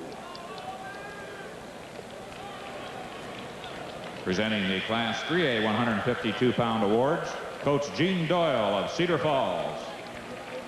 6th place, Barry Wilson, Mount Pleasant. 5th place, Chris Strube, Dubuque Senior. 4th place, Travis Pike, Cedar Rapids Jefferson. 3rd place, Clint Fangman, Cedar Rapids Prairie. Runner-up, Adam Bendorf, Lewis Central Council Bluffs. And the 3A 152-pound champion from Cedar Falls, Greg Halser. State championship team, too, and he won it with a last-second takedown. A big one. Congratulations there, Greg. Let's go to Dean Borg. Well, Doug, Matt Kruger of George Little Rock, a district up near the Sioux City area, was seeking to become the first champion here in the history of his school. His dad and his uncle had both been runners-up, but it was not to be. He was decisioned tonight by Dan Sweeting of Highland Riverside, 13-6. So Dan Sweeting is the champion in Class A at 160, the 3rd champ from Highland Riverside in the history of that school. Dick? All right, Dean, at 160 pounds in 3A competition, your champion here is Ben Smith, who needed just 4 takedowns and 2 escapes to defeat Eric LaGrange of Cedar Rapids Prairie by the margin of 10-7. Back to you, Doc. Thank you, Dick Trotter and Dean Borg. We're going to move up to 171 pounds now. We're getting up with the bigger fellas. Still, we're starting out with the 2As. And we have a second Fullhart to look at here. This is Lee Fullhart. There are lots of folks who think this young man is about as good as there is in the state right now. Lee Fullhart of Decorah against Robert Army of West Liberty. He's only lost 1 time this year. Again, because they're both in the blue, look at the ankle wrap. Lee Fullhart of Decorah is wearing the red ankle wrap and the red shoes. And Robert Army of West Liberty is wearing the green. Well, Lee Fullhart, a state champion last year as a sophomore, only a junior, going for his 2nd undefeated, 36-0 with 24 pins. Also qualified in place as a freshman, 5th. The cadet national champion. What that means is that's a national championship in the age group of 16 and under in freestyle. Keep it in there, work it in, keep it in. He's working on the double leg on the edge of the mat. Robert Army's done in his own right, done a nice job breaking the school record for number of wins in a career at West Liberty, the winningest wrestler in the history of the West Liberty Commons. Up in the corner, you see the 1A match between Matt Hoover of Belle Plaine, undefeated, against Chris Ortner of Don Bosco of Gilbertville. And then at 3A, Matt Mulvihill, #1 ranked from West Des Moines Dowling, wrestling Chris Lensing of Bettendorf, coached by Pat Pickford. And whose only loss, Mulvihill's only loss was to Lensing. So we'll keep an eye on that. 2 points. Is there a score? There is. Fullhart gets it. He's up now 2-0, taking the lead in this match. Face me, you're down, Green, right here. Yeah, 2 red takedowns. 2-0 for Fullhart. Scoreboard doesn't have it yet, but it is 2 for Fullhart. Well, we found them to be a bit slow, not as fast as our crack play-by-play, Doug Brown. Well, we're watching 1 match, and everybody else is watching 3, I think, at a time. Hopefully not the scorekeeper on each man. Although that hasn't been the case so far. We have 2-0 in favor of Fullhart, and he's riding tough on top with a tight waist. Fullhart with the red shoes. That's the way we're separating them here. Army only lost once this year. 38-1. There's Roger Williams, the Decorah coach. Already had somebody in the finals, which happened to be the brother of Lee, who gave a great match just a match ago against Ryan Cummings. And lost in overtime.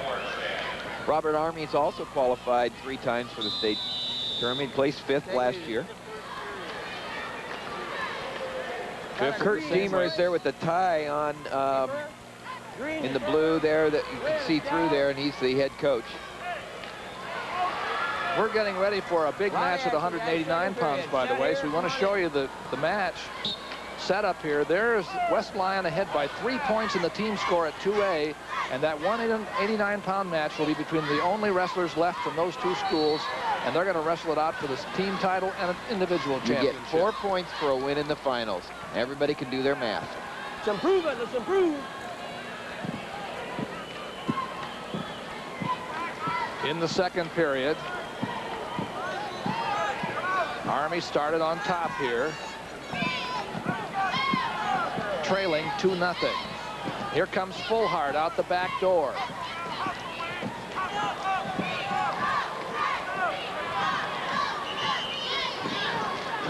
He wants to get a reversal. He's trying not to settle for a single point. He didn't even have the takedown. He didn't even get the reversal of the escape there.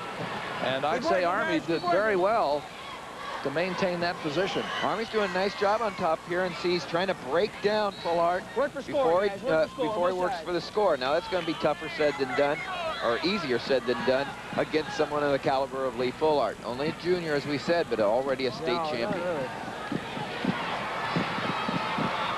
171 pounds. Army stays right with him.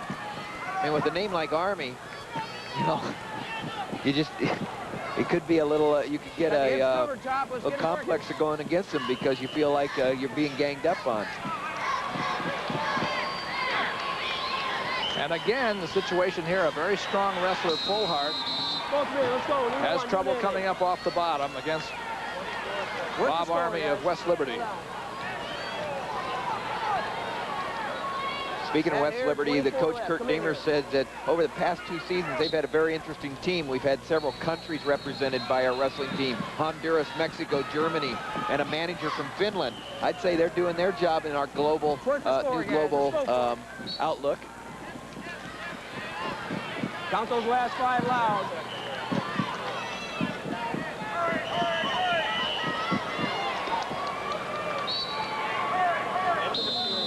No. There's the end of the second period.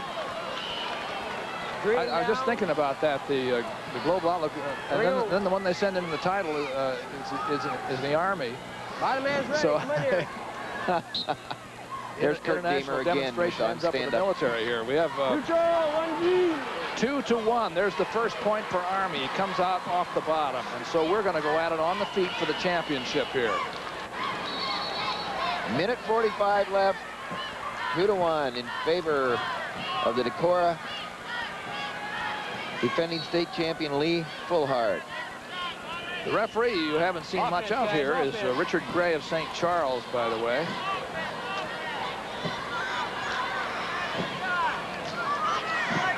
Fullhart has the leg.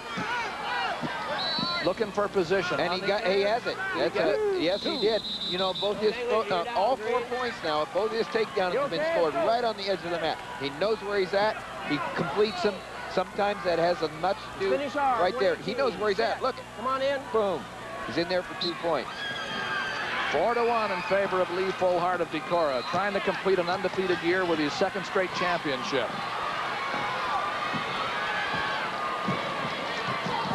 Get this one first, he figures, then he'll start talking about 3. A minute to go. Let's go back, guys. Iowa Public Television's broadcast of the 1993 Wrestling Championships of Iowa from Veterans Auditorium in Des Moines, live with Tim Johnson. I'm Doug Brown and Dean Borg and Dick Trotter. We're seeing Lee Fullhart wrestle Robert Army here and lead Army 4-1 with now 48 seconds to go. Warning right here. Whoa. Got warning here. We got 1 green. You're still down here, green. 4-3 now. Now that is a big point. Sit. 4-2. Cover. Still a big point because if he can come around for a reversal, it'll be a tie match. What's the score? He's coming around. He's got the leg. He needs to drive through. He's going to try it. He's got him. He's got the reversal. And it's 4-4. Army in a nice reversal with 20 seconds to go. Now, again, it's a question of can he hold him, because Fullhart can win by just getting out. He needs to pull it in there and go for a stalemate right here. He needs to pull that leg in.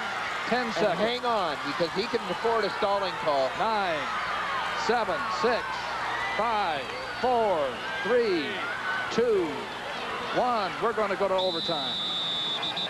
We're going in overtime, guys. We're going in overtime right here. Army looks ready. Fullhart and Army. I don't know whether Full Heart expected this kind of match. This is a great match. And away they go. First score wins. It's overtime. They go 2 minutes, but it's the first score that wins. Army in on the leg. He didn't get it. He has to counter a leg shot now by Full Heart. Well, he's in good position if he can hook the leg. Whoa! If he hooks the leg, he's not hooking the leg. See, he's got to take his right leg and hook in behind. But he got beat right there by Full Heart because Full Heart, instead of letting his leg get hooked Army's leg. And then came around with his hips, and he's going to win. Yes. Oh, what a blow for Army, who feels, how did I let it happen? Yeah. Yeah. Keep it under control. Keep it under control. Okay. Yeah. Did you hear that? He said, keep it under control, and Army said, I'm sorry. He knew it was emotion. He had that. Take in, guys. Lee Full Heart wins the second. Will be going for his third next year. Right here. Tough scramble there at the end. 22 points. And an overtime victory for Lee Full Heart over Robert Army, who has nothing to be ashamed of here. He wrestled a great match.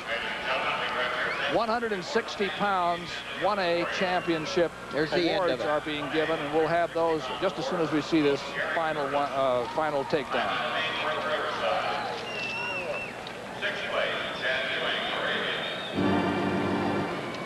Clint Dunlap, Woodbine, fourth place. Runner-up, Jeff Clark of Lisbon, fourth place. Third place, Mike Alish of Brettinger. Runner-up, Matt Kruger, George Little Rock. And the champion, 1A, 160-pound, Dan Sweeting, Highland of Ainsworth, Riverside.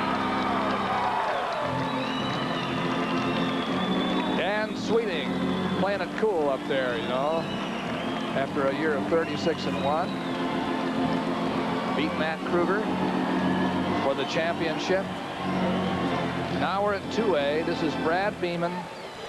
This was his weight, and you'll see him go up to the top. Class 2A 160-pound awards. Coach Frank Balsley of Johnston. Sixth place, Kevin Miller, New Hampton. Fifth place, John Whitmer, Eagle Grove. Fourth place, Earl Murdy, Tama, South Tama. Third place, Blake Williams, Decorah. Runner-up, Mike Cosgrove, Albia. And the 2A 160-pound champion from Johnston, Brad Beeman. Attaboy, Brad. Just continuing the family tradition there. Brad Beeman, winner at 2A at 160. We'll be settling the 2A team title when we go up to 189 in our next match, right after we see the awards presented at 3A, Class 3A for 160. 160-pound awards. Coach Red Owens of Southeast Polk Reynolds. Sixth place, Jason Crooks, Fort Madison. Fifth place, Troy Risdell, Sioux City East. Fourth place, Jared Young, Cedar Rapids Jefferson. Third place, Darrell Whelan, Cedar Falls. Runner-up, Eric LaGrange, Cedar Rapids Prairie.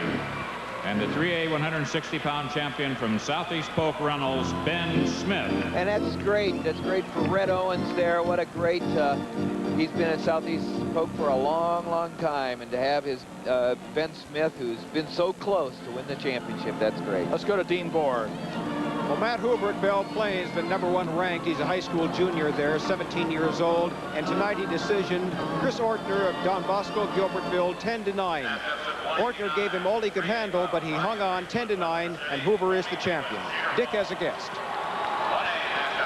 All right, Dean, we're going to take a look now at the 171-pound class, and here we see Matt Mulvihill, who has defeated Chris Lensing 7-5, Lensing of Bettendorf, in the championship match.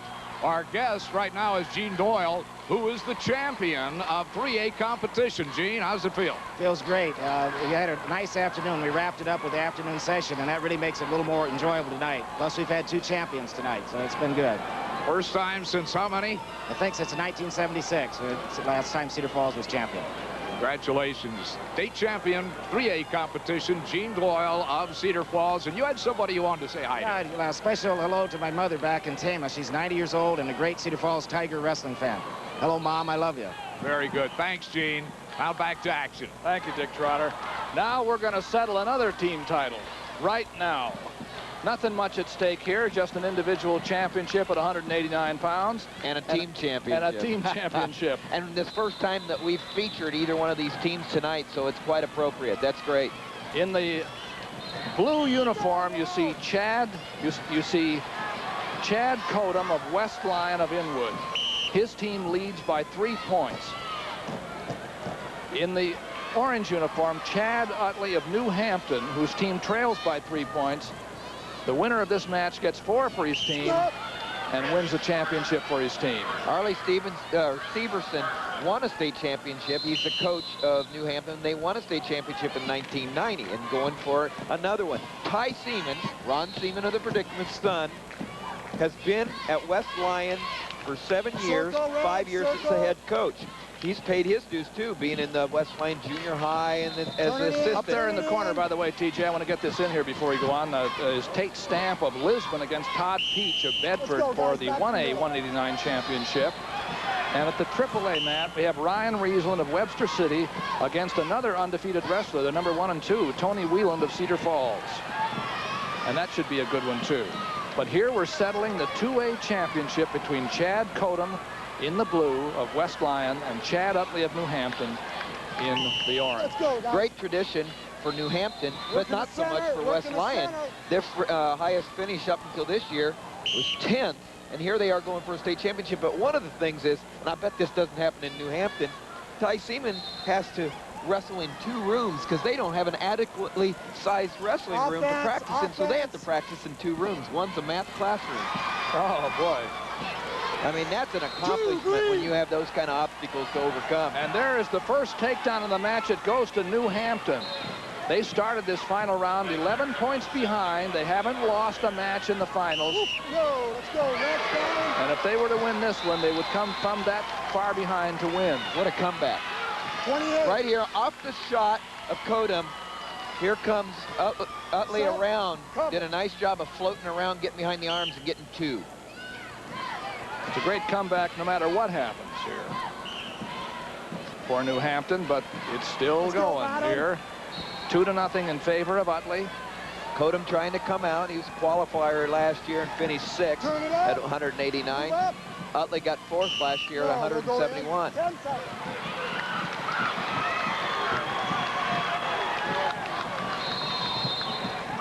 Utley got here by beating a couple of really good people. He beat Matt Eckerman, who was the defending champion last year, and Frank Bachman, who finished 2nd last year. We just saw Ty Seaman there, who was leaning forward, and he was the coach of West Lyon.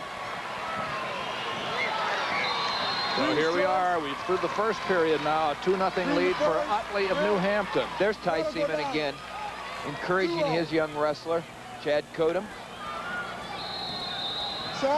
Kodum had his choice, takes down. There he gets out. Kodum gets out. A little short sit. Turn and face. 2-1 now in favor of Utley. On the right, in the orange. Use it. Championship at stake here for the 2A team title. Very, very seldom to come down this late. Second to the end right here. Only one weight class after this, and we're down to the state championship. No wrestlers left from either one of these 2 teams to contend, and so it's up to them. They decide it right here. Kodum for West Lyon, Utley for New Hampton. There's Arlie Severson, longtime coach at New Hampton. A lot of success lately. As I said, won a team state championship in 1990. And again, it's Utley in on the leg. Can he stay in bounds? He did get 2. Facing me. And it's 4-1. Here's the takedown from an underhook to the far leg, cuts across the double, drives through using his head as a lever, gets the 2 points. 4-1. Now it's a 3-point lead for Utley, trying to bring New Hampton back from an 11-point deficit coming into the finals all the way to the team championship. Utley controlling things well. He has a 3-point lead with 50 seconds to go in the second period. Kodum is up. Come up. Come up. But not out. Utley again. Utley did a nice job of attacking right back, getting the double leg from behind, and staying right with Kodum. Utley controlling him well. He has a 3-point lead with 25 seconds to go. New Hampton people watching right now, they can just start tasting it. It's getting exciting. But these young men aren't in the finals to just sit there and let something like that happen. Kodum's going to do everything he can to come out, and there he does. But look at that. Utley's right back in, holding on to that control, but it's close right now to Kodum getting the point. It's going to have to be a point. There's the point. Now it's 4-2. In the escape. With about a few seconds left, he gets a point. That's an important point. Closes the gap to 2 points. Green's down. 4-2. So we start the third period, and Utley is down, leading by 2. He's in the under position.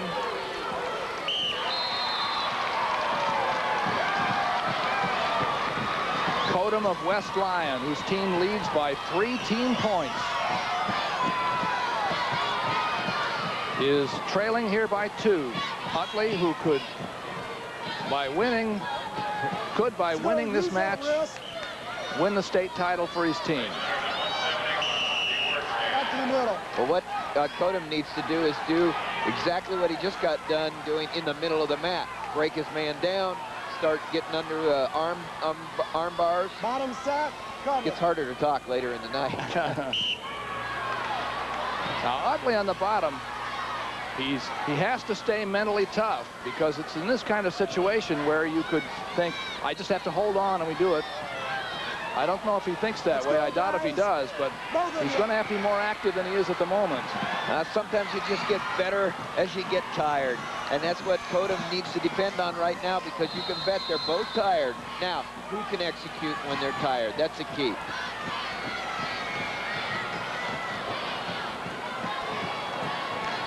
We're down to a minute in the third period. They go out of bounds. Let's take a look and see what the team score actually is. 86-83, West Lyon. And Kodum's team and Utley's team, 83. Look what Winterset did by winning 2 state championships, snuck in there and got a trophy. You bet. They're up now in third place. And Decorah has no wrestlers left. So they got in there. Corey Christensen, that last win, gave him a third place trophy. So again, we have less than a minute now to go. Kodum on top has to pick up 2 points somewhere. There's a warning against Utley on the bottom.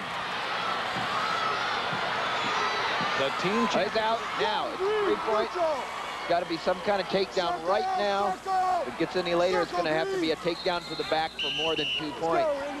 A 3-point lead now for Utley. 5-2. How much time left? 38 seconds. Utley has been called for stalling. If he was to get a stalling call against him now on 1 point and then the takedown, it would tie the match. And he's pushing. One more time like that, a little action like that, he'll get hit for stalling, but the time is running down, 30 seconds. Kodum has to keep coming forward. He's underhooking. There, right here. I wouldn't be surprised to see him get hit. No, you're out. He was able to come around, save it by being on in the mat and pushing Kodum off. It's in his interest to be aggressive here, because if you were penalized a point, then a takedown ties it. 10 seconds to go. It's 5-2 in favor of Utley. And the referee, Greg Eschweiler of Tripoli is telling him to New Hampton just won the state championship. It is a team championship for New Hampton. They won all their final matches in the championship round. Wow. And they win the title. 5-2 for Utley over Chad Kodum of West Lyon. A disappointing final round has to be for West Lyon. Well, that's just the start of their tradition under Ty Seaman there. Yes. 10th highest finish before almost winning the state championship. So New Hampton becomes the 2A team champion. There's Arlie Severson's reaction. It happened in 90, but I don't think it was as exciting as it happened in 93. There's Utley. He says, not only me, but us. They were 86 to 75 behind coming into the final round, and they won all their matches. Right here we have a 6-3 match coming up with on 1A. We're going to go see Tate Stamp of Lisbon, and it's who's leading Todd Peach, yeah. 6-3. Now again, the black. Now it's 6-5. 6-5. You saw Todd Peach in the blue reverse Tate Stamp of Lisbon. And Lisbon will win the state title regardless. 5 seconds to go. They'd like to have a state champion. Tate Stamp, who was top ranked, has won the championship at 189 pounds. You know what's interesting there? He had 5 wrestlers come in from Lisbon. 4 were undefeated. Tate Stamp was the one that wasn't. Lost 3 times, wins the state title. He's a state champion at 189 pounds for Lisbon, for Coach Chris Lembeck. Now we're still going on 3A. The time remaining over here, 21 seconds, and it's 1-1. And they're both undefeated. It's overtime, It's overtime. as a matter of fact. Okay, so 20 overtime. seconds left. Overtime, we're going. Ryan Riesland in the blue and Tony Wieland in the orange from Cedar Falls. Ryan Riesland of Webster City. They're both undefeated. It's 1-1 in overtime. And they're going to end up... have a chance to go to the tiebreaker. The tiebreaker. Here's what happens. They flip a coin. They say, and the winner gets to choose up or down. There's been some controversy about this part of this to go. And both have been mourned for stalling here. Because everybody has always thought it's much better to be on the bottom because you can get out. But then there's been some thought that the officials don't like to call stalling in a situation like that. So the top man grabs the leg and hangs on. Advantage top in that kind of situation. It's a tough situation right now. And so for the folks that haven't seen this, the bottom man, if he escapes in 30 seconds, he wins. If the top man rides and doesn't allow his opponent to escape, he wins. So this is 189 pounds. This is overtime. Look at that. He's in on the hip. That was a good start there by Wieland. But Riesland really did a nice job of recovering. He's going to hang on down there in the leg as long as he can, and the officials say, no way, we're going to... He felt he could call a stalemate easily that time. So look for this explosive move by Riesland, by 19 seconds. Wieland. And if Riesland can stay tight, he's got a championship close at hand. Official is he's got to drop, attack the hips. He's got to stop and drop. And he does. And he's out. He's out. So it's Wieland of Cedar Falls who stays undefeated. The state champion team, Cedar Falls, gets a champion in Tony Wieland. On the tiebreaker. That's how you settle it when you go through a sudden death 2-minute overtime without a change, without a score. If you get out, you win. If you ride the other man for 30 seconds, you win. Jay Llewellyn and Ken Gallagher and Gene Doyle. You heard those names before. The 171 1A Awards. Buffalo Center, North Iowa. There's a reaction. Yeah. Mapleton, Maple Valley. 4th place, Joel Snell, Sully, Linville, Sully. 3rd, Ben Kalanoff, Clarksville. Runner-up, Chris Ortner, Gilbertville, Don Bosco. And the 1A 171-pound champion from Belle Plaine, Matt Hoover. He had a tough one. He won 10-9 over Chris Ortner. Well, he looked like the fullback, or... Good smile up there, Matt, for Coach Al Billings. Now we go to the 2A top 6 at 171 pounds. Presenting Class 2A 171-pound awards, Coach Roger Williams of Decorah. 6th place, Corey McLeod, Manchester, West Delaware.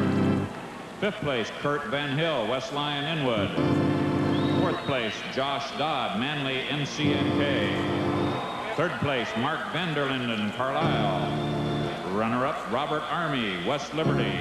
And the 2A 171-pound champion from Decorah, Lee Fullhart. He won it in a scramble in an overtime. Lee Fullhart, undefeated year, a two-time champion. 2A team title was settled in the last match you saw, 189 pounds. New Hampton by 1 point over West Lyon.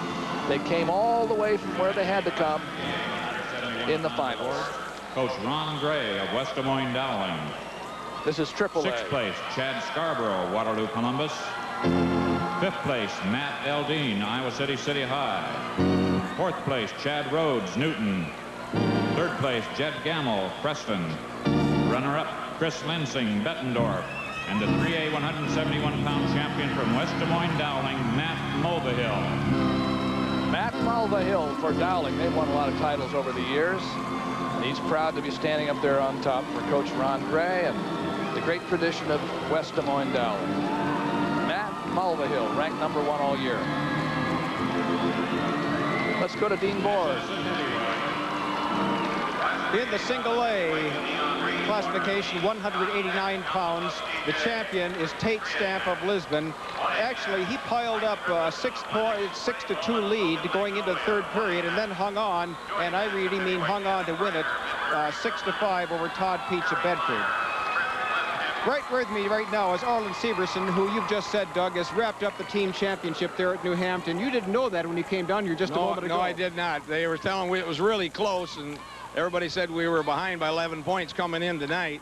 Doug has just told our audience you won it by 1 point. That's what they just told me, and well, you've been there 25 years, haven't you? Yes, I've been at New Hampton 25 years. And in that time, what's the secret? There you are. There you are. Well, I think part of it is I'm a native. I'm a native New Hampton. I'm a state. Part of it is exuberance. Yeah, I get a little excited. What's the thing that worries you most about high school wrestling, darkest on the horizon after 25 years? Well, the blood right now is a big problem, and hard work. The young people today aren't working as hard. Arlen, we have to go back to wrestling. Okay. Doug? Thank you, Dean Borg, and congratulations to Arlen Severson, New Hampton. That's good news, I guess. No, you win the title, 189 pounds. We're going to go to heavyweight. This is the last set of championships to be settled. We're going to start out at the 2A mat between Adam Greiner of Mid-Prairie Wellman and Kerry Meyer of Britt West Hancock. At the 1A mat, by the way, as they start here, Mike Christensen of Lenox wrestles Clay Bowman of Logan Magnolia. And at the 3A mat for a championship, Dion Reed, ranked #1 from East Waterloo, wrestles Scott Peck of Thomas Jefferson of Council Bluffs. And you're seeing Adam Greiner and Kerry Meyer. That's Adam Greiner in on the leg for the first takedown. Greiner, a state champion last year at this weight. Kerry Meyer, a runner-up in another class. They were in Class A last year, Britt West Hancock. Now he's in 2A and right back in the state finals. Adam Greiner is undefeated through this season. He won 2 falls out of 3 matches in his quest to get here in the state championship matches. And Kerry Meyer won 3 decisions. 2 by 3 points, 1 by 4. You know what's unique about Kerry Meyer is he's from a town, Kanawha, and they've never had wrestling, and they've been sharing a program with Britt West Hancock for the last 4 years. That's as long as Kerry has been involved in wrestling, 4 years, and here he is. He's been a runner-up already in the state finals for the 2nd year. Never had wrestling prior to high school. He's in the orange. Kerry Meyer of Britt West Hancock. Adam Greiner. Go, boy! 41-0 coming into this match this year.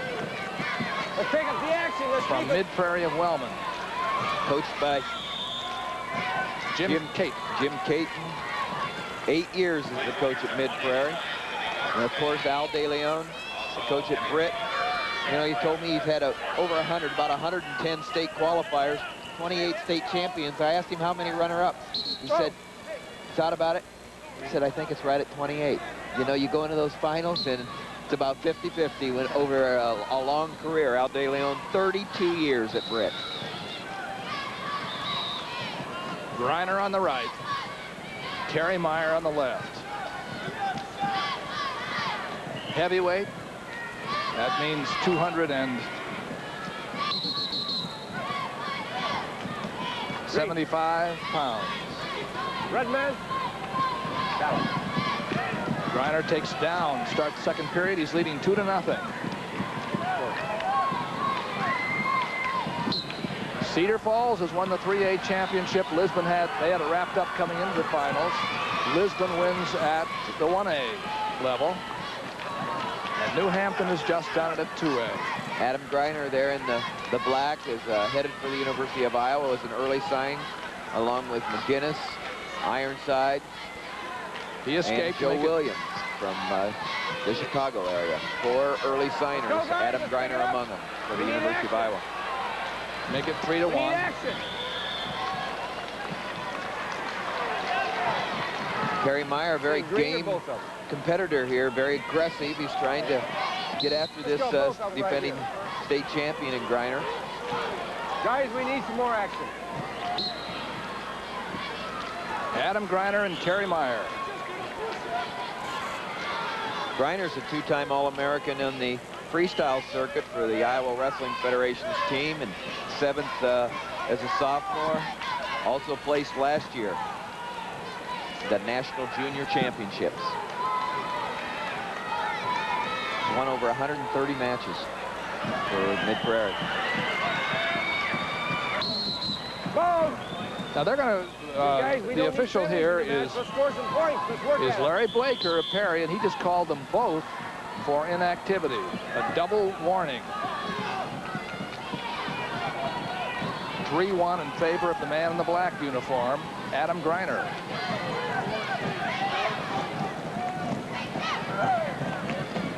Terry Meyer wants to go to Ellsworth next year.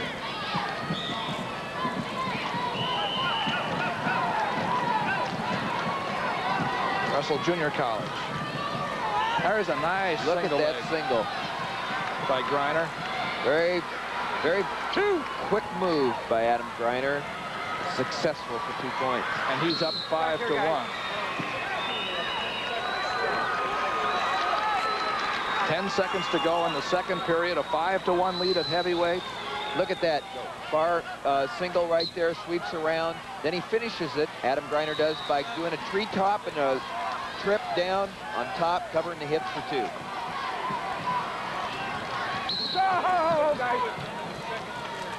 Second period's ending on 1A. Score is 6-3 in favor of Mike Christensen from Lenox over Clay Bowman from Logan Magnolia. 5-1 is the score. 6-2 now going into the third period. In 3A, it's 4-2 with 1.5 minutes left of the match in favor of Scott Peck from Thomas Jefferson. Council Bluffs, Thomas Jefferson ahead of Dion Reed from Waterloo East. Now it's 6-3 as Meyer gets away. 6-3 in favor of Griner, going for his second straight championship at heavyweight. Trying to work inside. Meyer is blocking off, and Griner's trying to work inside, get in a pummel position, or be able to drop his level and attack the legs. He's been able to do both. Now there is a... Griner gets 1 point. And what I was talking about right there, the referee saw also, was that Meyer is blocking off and not allowing Griner in.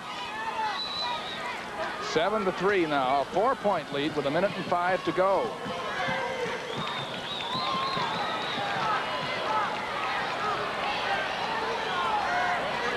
Heavyweight class, 275-pound limit. What Griner needs to try to do is just to scoot on by, to shuck Meyer by and go around to the side. It's not going to go up the middle unless they call the stalling. And see, call them again. Really, neither of them are doing it. Griner has an opportunity to move Meyer aside. Meyer's not doing the job of wrestling. Good call. That's 2 points for Griner and 1 point for Meyer, and Meyer will be disqualified with another one. There's Griner, attempted a double leg, but blocked off.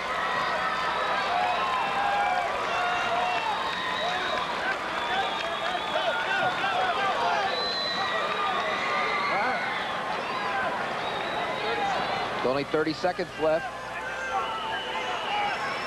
Meyer's not going to get it done with the hand on the head there. Griner decides to drop in, gets a single, takes it right back up to that treetop, drops down for the 2 points. Up 11-4.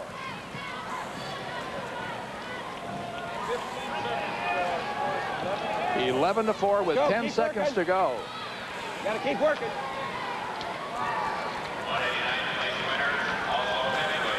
And he's got his second state championship, Adam Griner. Mid-Prairie, Wellman. 11-4 for Adam Griner. So the coaches down there, Jim Caton very proud, and that's 2, he says, 2 state championships. 11-4. Here, we turn you right here. Let's turn you around here. The 3As are still going, Dion Reed and Scott Peck. So we may have a chance. Well, they're just about ready to wrap up too, but we may have a chance to see it. There they are. Dion Reed of Waterloo East against Scott Peck of Thomas Jefferson, and it is Dion Reed's ranked #1, but Peck is leading here 6-3, maybe an upset. And Mike Christensen from Lennox won by a pin. That's the only pin we've had in the finals tonight. Wow. As far as I can remember. I don't think we've had another one. Over Clay Bowman from Logan Magnolia in the 1A heavyweight match. Now that's Dion Reed in the under position. That's Reed, and Scott Peck is coming on top, leading by 2 now. Reed's got to sink that whizzer pretty deep, and it's not going to happen. It's going to be Peck. Peck wins it. Peck wins Count it the over blood. Dion Reed. Thomas Jefferson. He had 6 losses this year, but he didn't lose the big one, Scott Peck. And a tough loss for Dion Reed, 275-pound class. He's a courageous young man, too. He's in remission from Hodgkin's disease, and he's doing extremely well. He's winning the bigger battle, Doug. Yeah, he is. Dion Reed. There's Scott Peck, the champion. Now we're getting the championship awards at 1A at 189.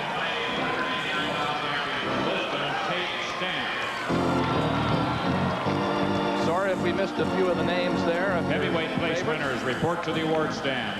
That's Tate Stamp of Lisbon. He's the only individual champion that the Lisbon team had, although they won the state title and had it wrapped up going into the final night. And as you said, the irony was, the interesting thing was that he was the only man who had lost a match of the 5. Well, I think these state finals are full of irony when you look 6th place, West Ham, closely Pima, enough. South Pima County. 5th place, Lance Thompson, Decorah. 4th place, Frank Bachman, Glenwood. 3rd place, Matt Eckerman, Forest City. Runner-up, Chad Codum, West Lyon, Inwood. The 2A 189-pound champion from New Hampton, Chad Utley. Well, it may be possible that he did not know he was wrestling for the state team title there, but as his coach said, he didn't know. I don't know. No way. Let's go to Dean Borg. This is what it looked like. You said Mike Christensen won by a fall over Clay Bowman. This is that fall with 42 seconds left in the match, and he is the state champion in the heavyweight division. Now the 3A champions at 189. 5th place, Matt Lamb, Iowa City, City High. 4th place, Jeremy Mize, Ames. 3rd place, Ira Johnson, Spencer. Runner-up, Ryan Riesland, Webster City.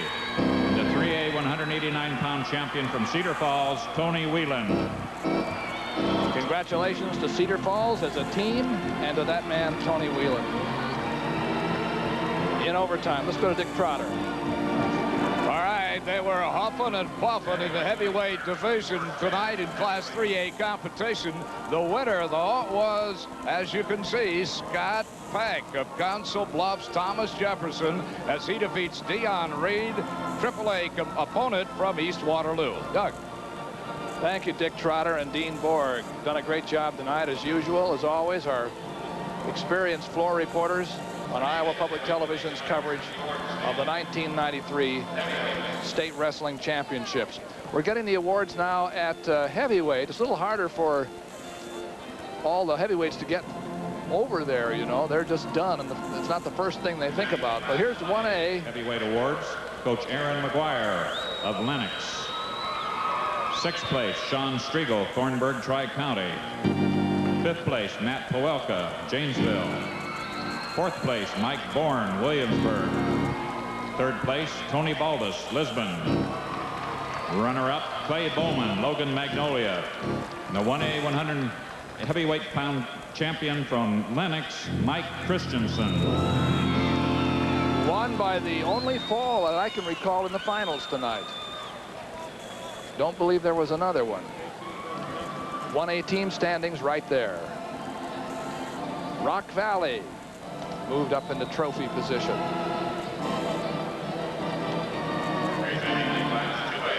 Now the 2A at heavyweight. Jim Payton of Mid-Prairie Wellman. Sixth place, Todd Stevenson, Eagle Grove. Fifth place, Peter Ritter, Davenport Assumption. Fourth place, Garth McGraw, Pleasantville. Third place, Mike McCabe, Story City, Roland Story. Runner-up, Terry Meyer, Brett West Hancock. And the 2A heavyweight champion from Mid-Prairie Wellman, Adam Greiner. That's Adam Greiner, the champion. Okay, so everybody out there, you all said, what about Jeff McInnes? What did he do to that guy? What do you call that? Was that a draw or what? It was a pin. So that was the second fall. There's the 2A right there, but of course Jeff McInnes had a big fall for his fourth, but there weren't many falls, Doug. And that was a big one there too. New Hampton in its last match. It came from behind to win the team title. Coach Mike Witt, 3A now. Council Bluffs TJ. Sixth place, Jeremy Whalen, Indianola. Fifth place, Josh Vance, Sioux City East. Fourth place, Dempsey Miller, Davenport Central. Third place, Jason Hirsch, Dubuque Hempstead. Runner-up, Dion Reed, Waterloo East. And the 3A heavyweight champion from Council Bluffs, TJ, Scott Peck. Congratulations to Scott Peck, 3A champion at heavyweight. The 3A team championship went to Cedar Falls. That was the one that was the least close, and Cedar Falls did well in the finals. They had it locked up coming into the finals. Crosstown rivals some titles. Let's have the team awards now, presented by Mo Kelly.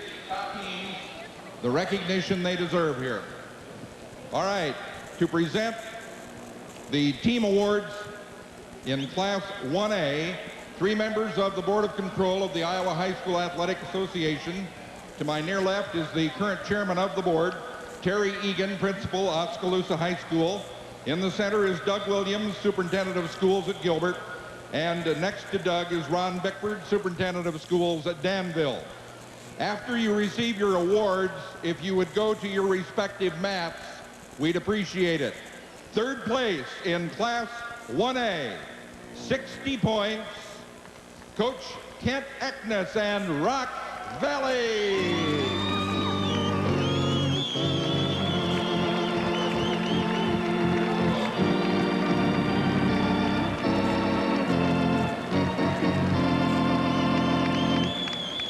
Second place in Class 1A, 71 points, Coach Dan Moshik and Gilbertville, Don Bosco.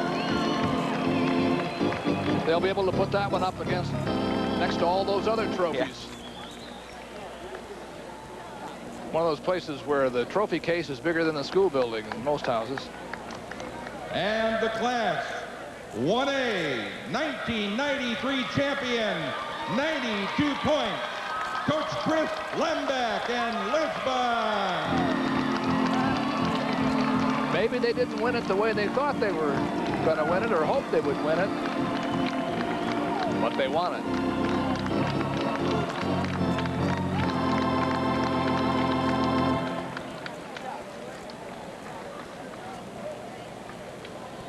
That's the 1A. All right, going to the Class 2A. 3 members of the Board of Control to present these awards. Doug Williams, superintendent of Gilbert, to my near left. In the middle is Chuck Van Heck, representing the athletic directors. He's the AD at Muscatine. Next to Chuck, Robert Nielsen, superintendent of schools at Westside Arweva.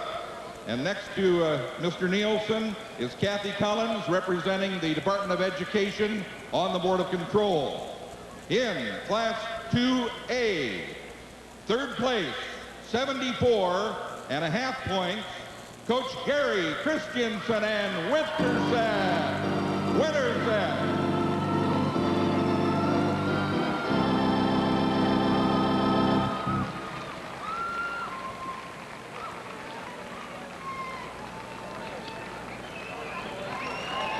That's the Corey runner-up. Christensen there on the left, who won A very 3 tight race championships. in Class 2A.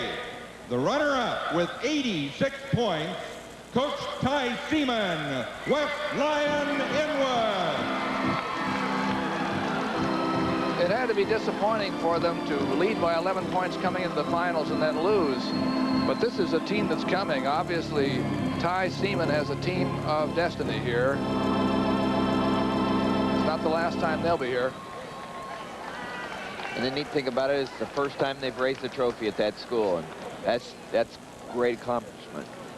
And 1 point better than that, 87 points, Coach Arlen Peterson and New Hampton, the Class 2A champion.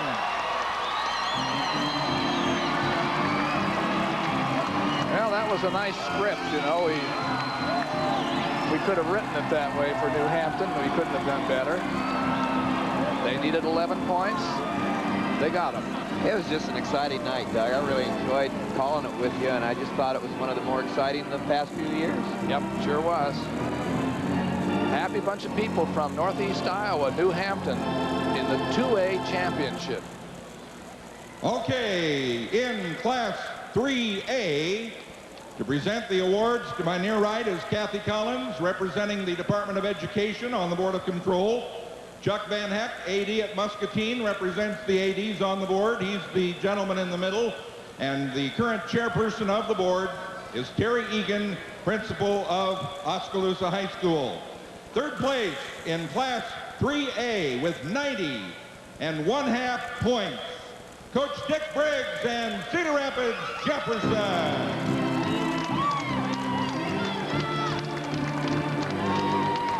Coach Briggs keeps bringing them back.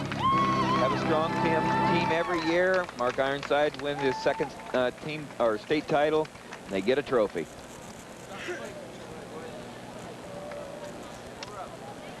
There was real competition for those second, third, fourth, and fifth in that 3A battle. The runner-up team in Class 3A with 91 points, Coach Ron Peterson, Cedar Rapids Prairie. Well, Ron Peterson's very familiar to the 1A crowd with Clarksville, and now he steps up to 3A and he gets a runner-up, just like Brad Smith the year before stepped up to 3A and won the state title. So it's a great accomplishment for Prairie. And our 1993 Class 3A champion, 117 points, Coach Gene Doyle and Cedar Falls. Ranked #1 much of the year, and they proved it. I thought this was the swimming team that won the state title last week with their shaved head. That's right. They also won the haircut award for 1993. Cedar Falls, #1 at 3A. Ladies and gentlemen, please stay off the mats, all of you fans. Just the teams alone. And there it was. Well, I'll tell you what, it was a lot of fun here, as usual, to bring you all over the state and even out beyond the borders of Iowa. The championships of Iowa in the 67th annual high school wrestling tournament. 1A, 2A, and 3I. Those are the team champions. Small schools, Lisbon. New Hampton in a thriller at 2A. Cedar Falls moving away, running away at 3A. And a lot of fun. A lot of fun. We enjoyed bringing it to you as we enjoy bringing these meets to you, whether at the college level or at the high school level throughout the winter here on Iowa Public Television. This is the scene here in Veterans Auditorium of the tournament this year. Tim Johnson and I, Doug Brown, have been more than happy to join our colleagues here at Iowa Public Television to bring these tournaments. And you know, when it's the last meet of the season, it's always easy to say such things, but if you've watched television around the country and you watch wrestling, TJ, you and I know that we won't just mention one name at all, because from everybody on in this crew, from you'll see the credits run here in just a few minutes, and you'll see all the names. These people here at Iowa Public Television that we work with know more about covering the sport of wrestling than anybody in the country, and they do it better than anybody in the country. They're the best, and everyone in the wrestling world knows Everybody knows it. And they're, you know, and they have the tape, the videotape series for the college wrestling series that's become so popular among the nation, and so it's just a tribute to Iowa Public Television. And then another plug for wrestling. Next week we have the dual meet championships at Marshalltown, and it's really a great spectacle to get out and support good old-fashioned wrestling and wrestling dual meet fashion. That's a dual meet championship and not the individual championships for the high schools. And that's just one more in this great sport. Tonight we had every chair filled here at Veterans Auditorium. We had good weather this weekend. We were lucky with the bad weather happened in the middle of the week, and we were able to get here without a problem. I hope everybody gets home safely. We want to make sure that we have a final thought here from our floor reporters, Dean Borg and Dick Trotter, too, who've been standing by and been with us all these years. Dean and Dick? Well, Doug, there's one thing, a couple of comments that I heard tonight that stick in my mind. One comment came from a wrestler who's a new state champion, David Morgan of New Hampton. He had been pinned twice by his opponent, and I asked him as he came off the mat, I said, psychologically, how did that affect you, that you had already been pinned twice by this person? He said, I was loose. No one expected me to win.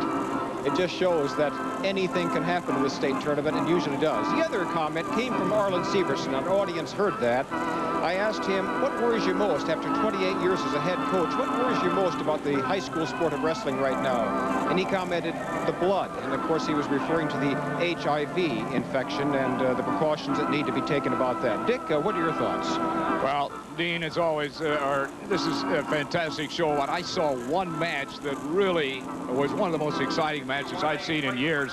That was the 2 overtime victory of a sophomore, Tony Whelan from Cedar Falls, who defeated the seasoned veteran Ryan Rayland of Webster City by the margin of 2-1, the closest of margins. An excellent match, and the overtime period really was exciting and brought the crowd to their feet. So, you know, just to look around and see a full house and enjoying a match like that, Dean, has got to be a great thrill. It's just a treat right now to be able to talk and be able to hear yourself. Absolutely. Okay, Doug, back to you and Tim. And you too have a safe trip home. It's Iowa Public Television's coverage of the 1993 High School Wrestling Championships from Veterans Auditorium. Have a good non-wrestling year. Yeah, great year. And remember, watch those credits roll. Those are the people who bring you this coverage year in and year out. All the jobs that are done. There are lots of people who help out for Iowa Public Television in these, bringing you the wrestling meets that we enjoy bringing you. Now just stay tuned, too, for our evening program schedule on Iowa Public Television. First, it's old-time country music, and then it's new country video. And finally, Play It Again Nashville. It's quality public television, Iowa Public Television.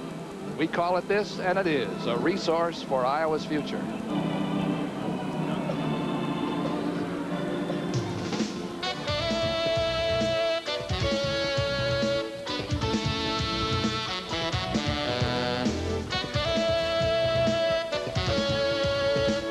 Tonight's live broadcast of the 1993 High School Wrestling Championships will be rebroadcast in April on Iowa Public Television.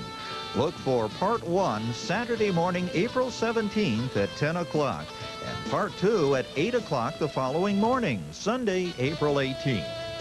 Now, stay tuned and join Bob Everhart for another edition of Old Time Country Music.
Major funding for this program was provided by Friends of Iowa Public Television.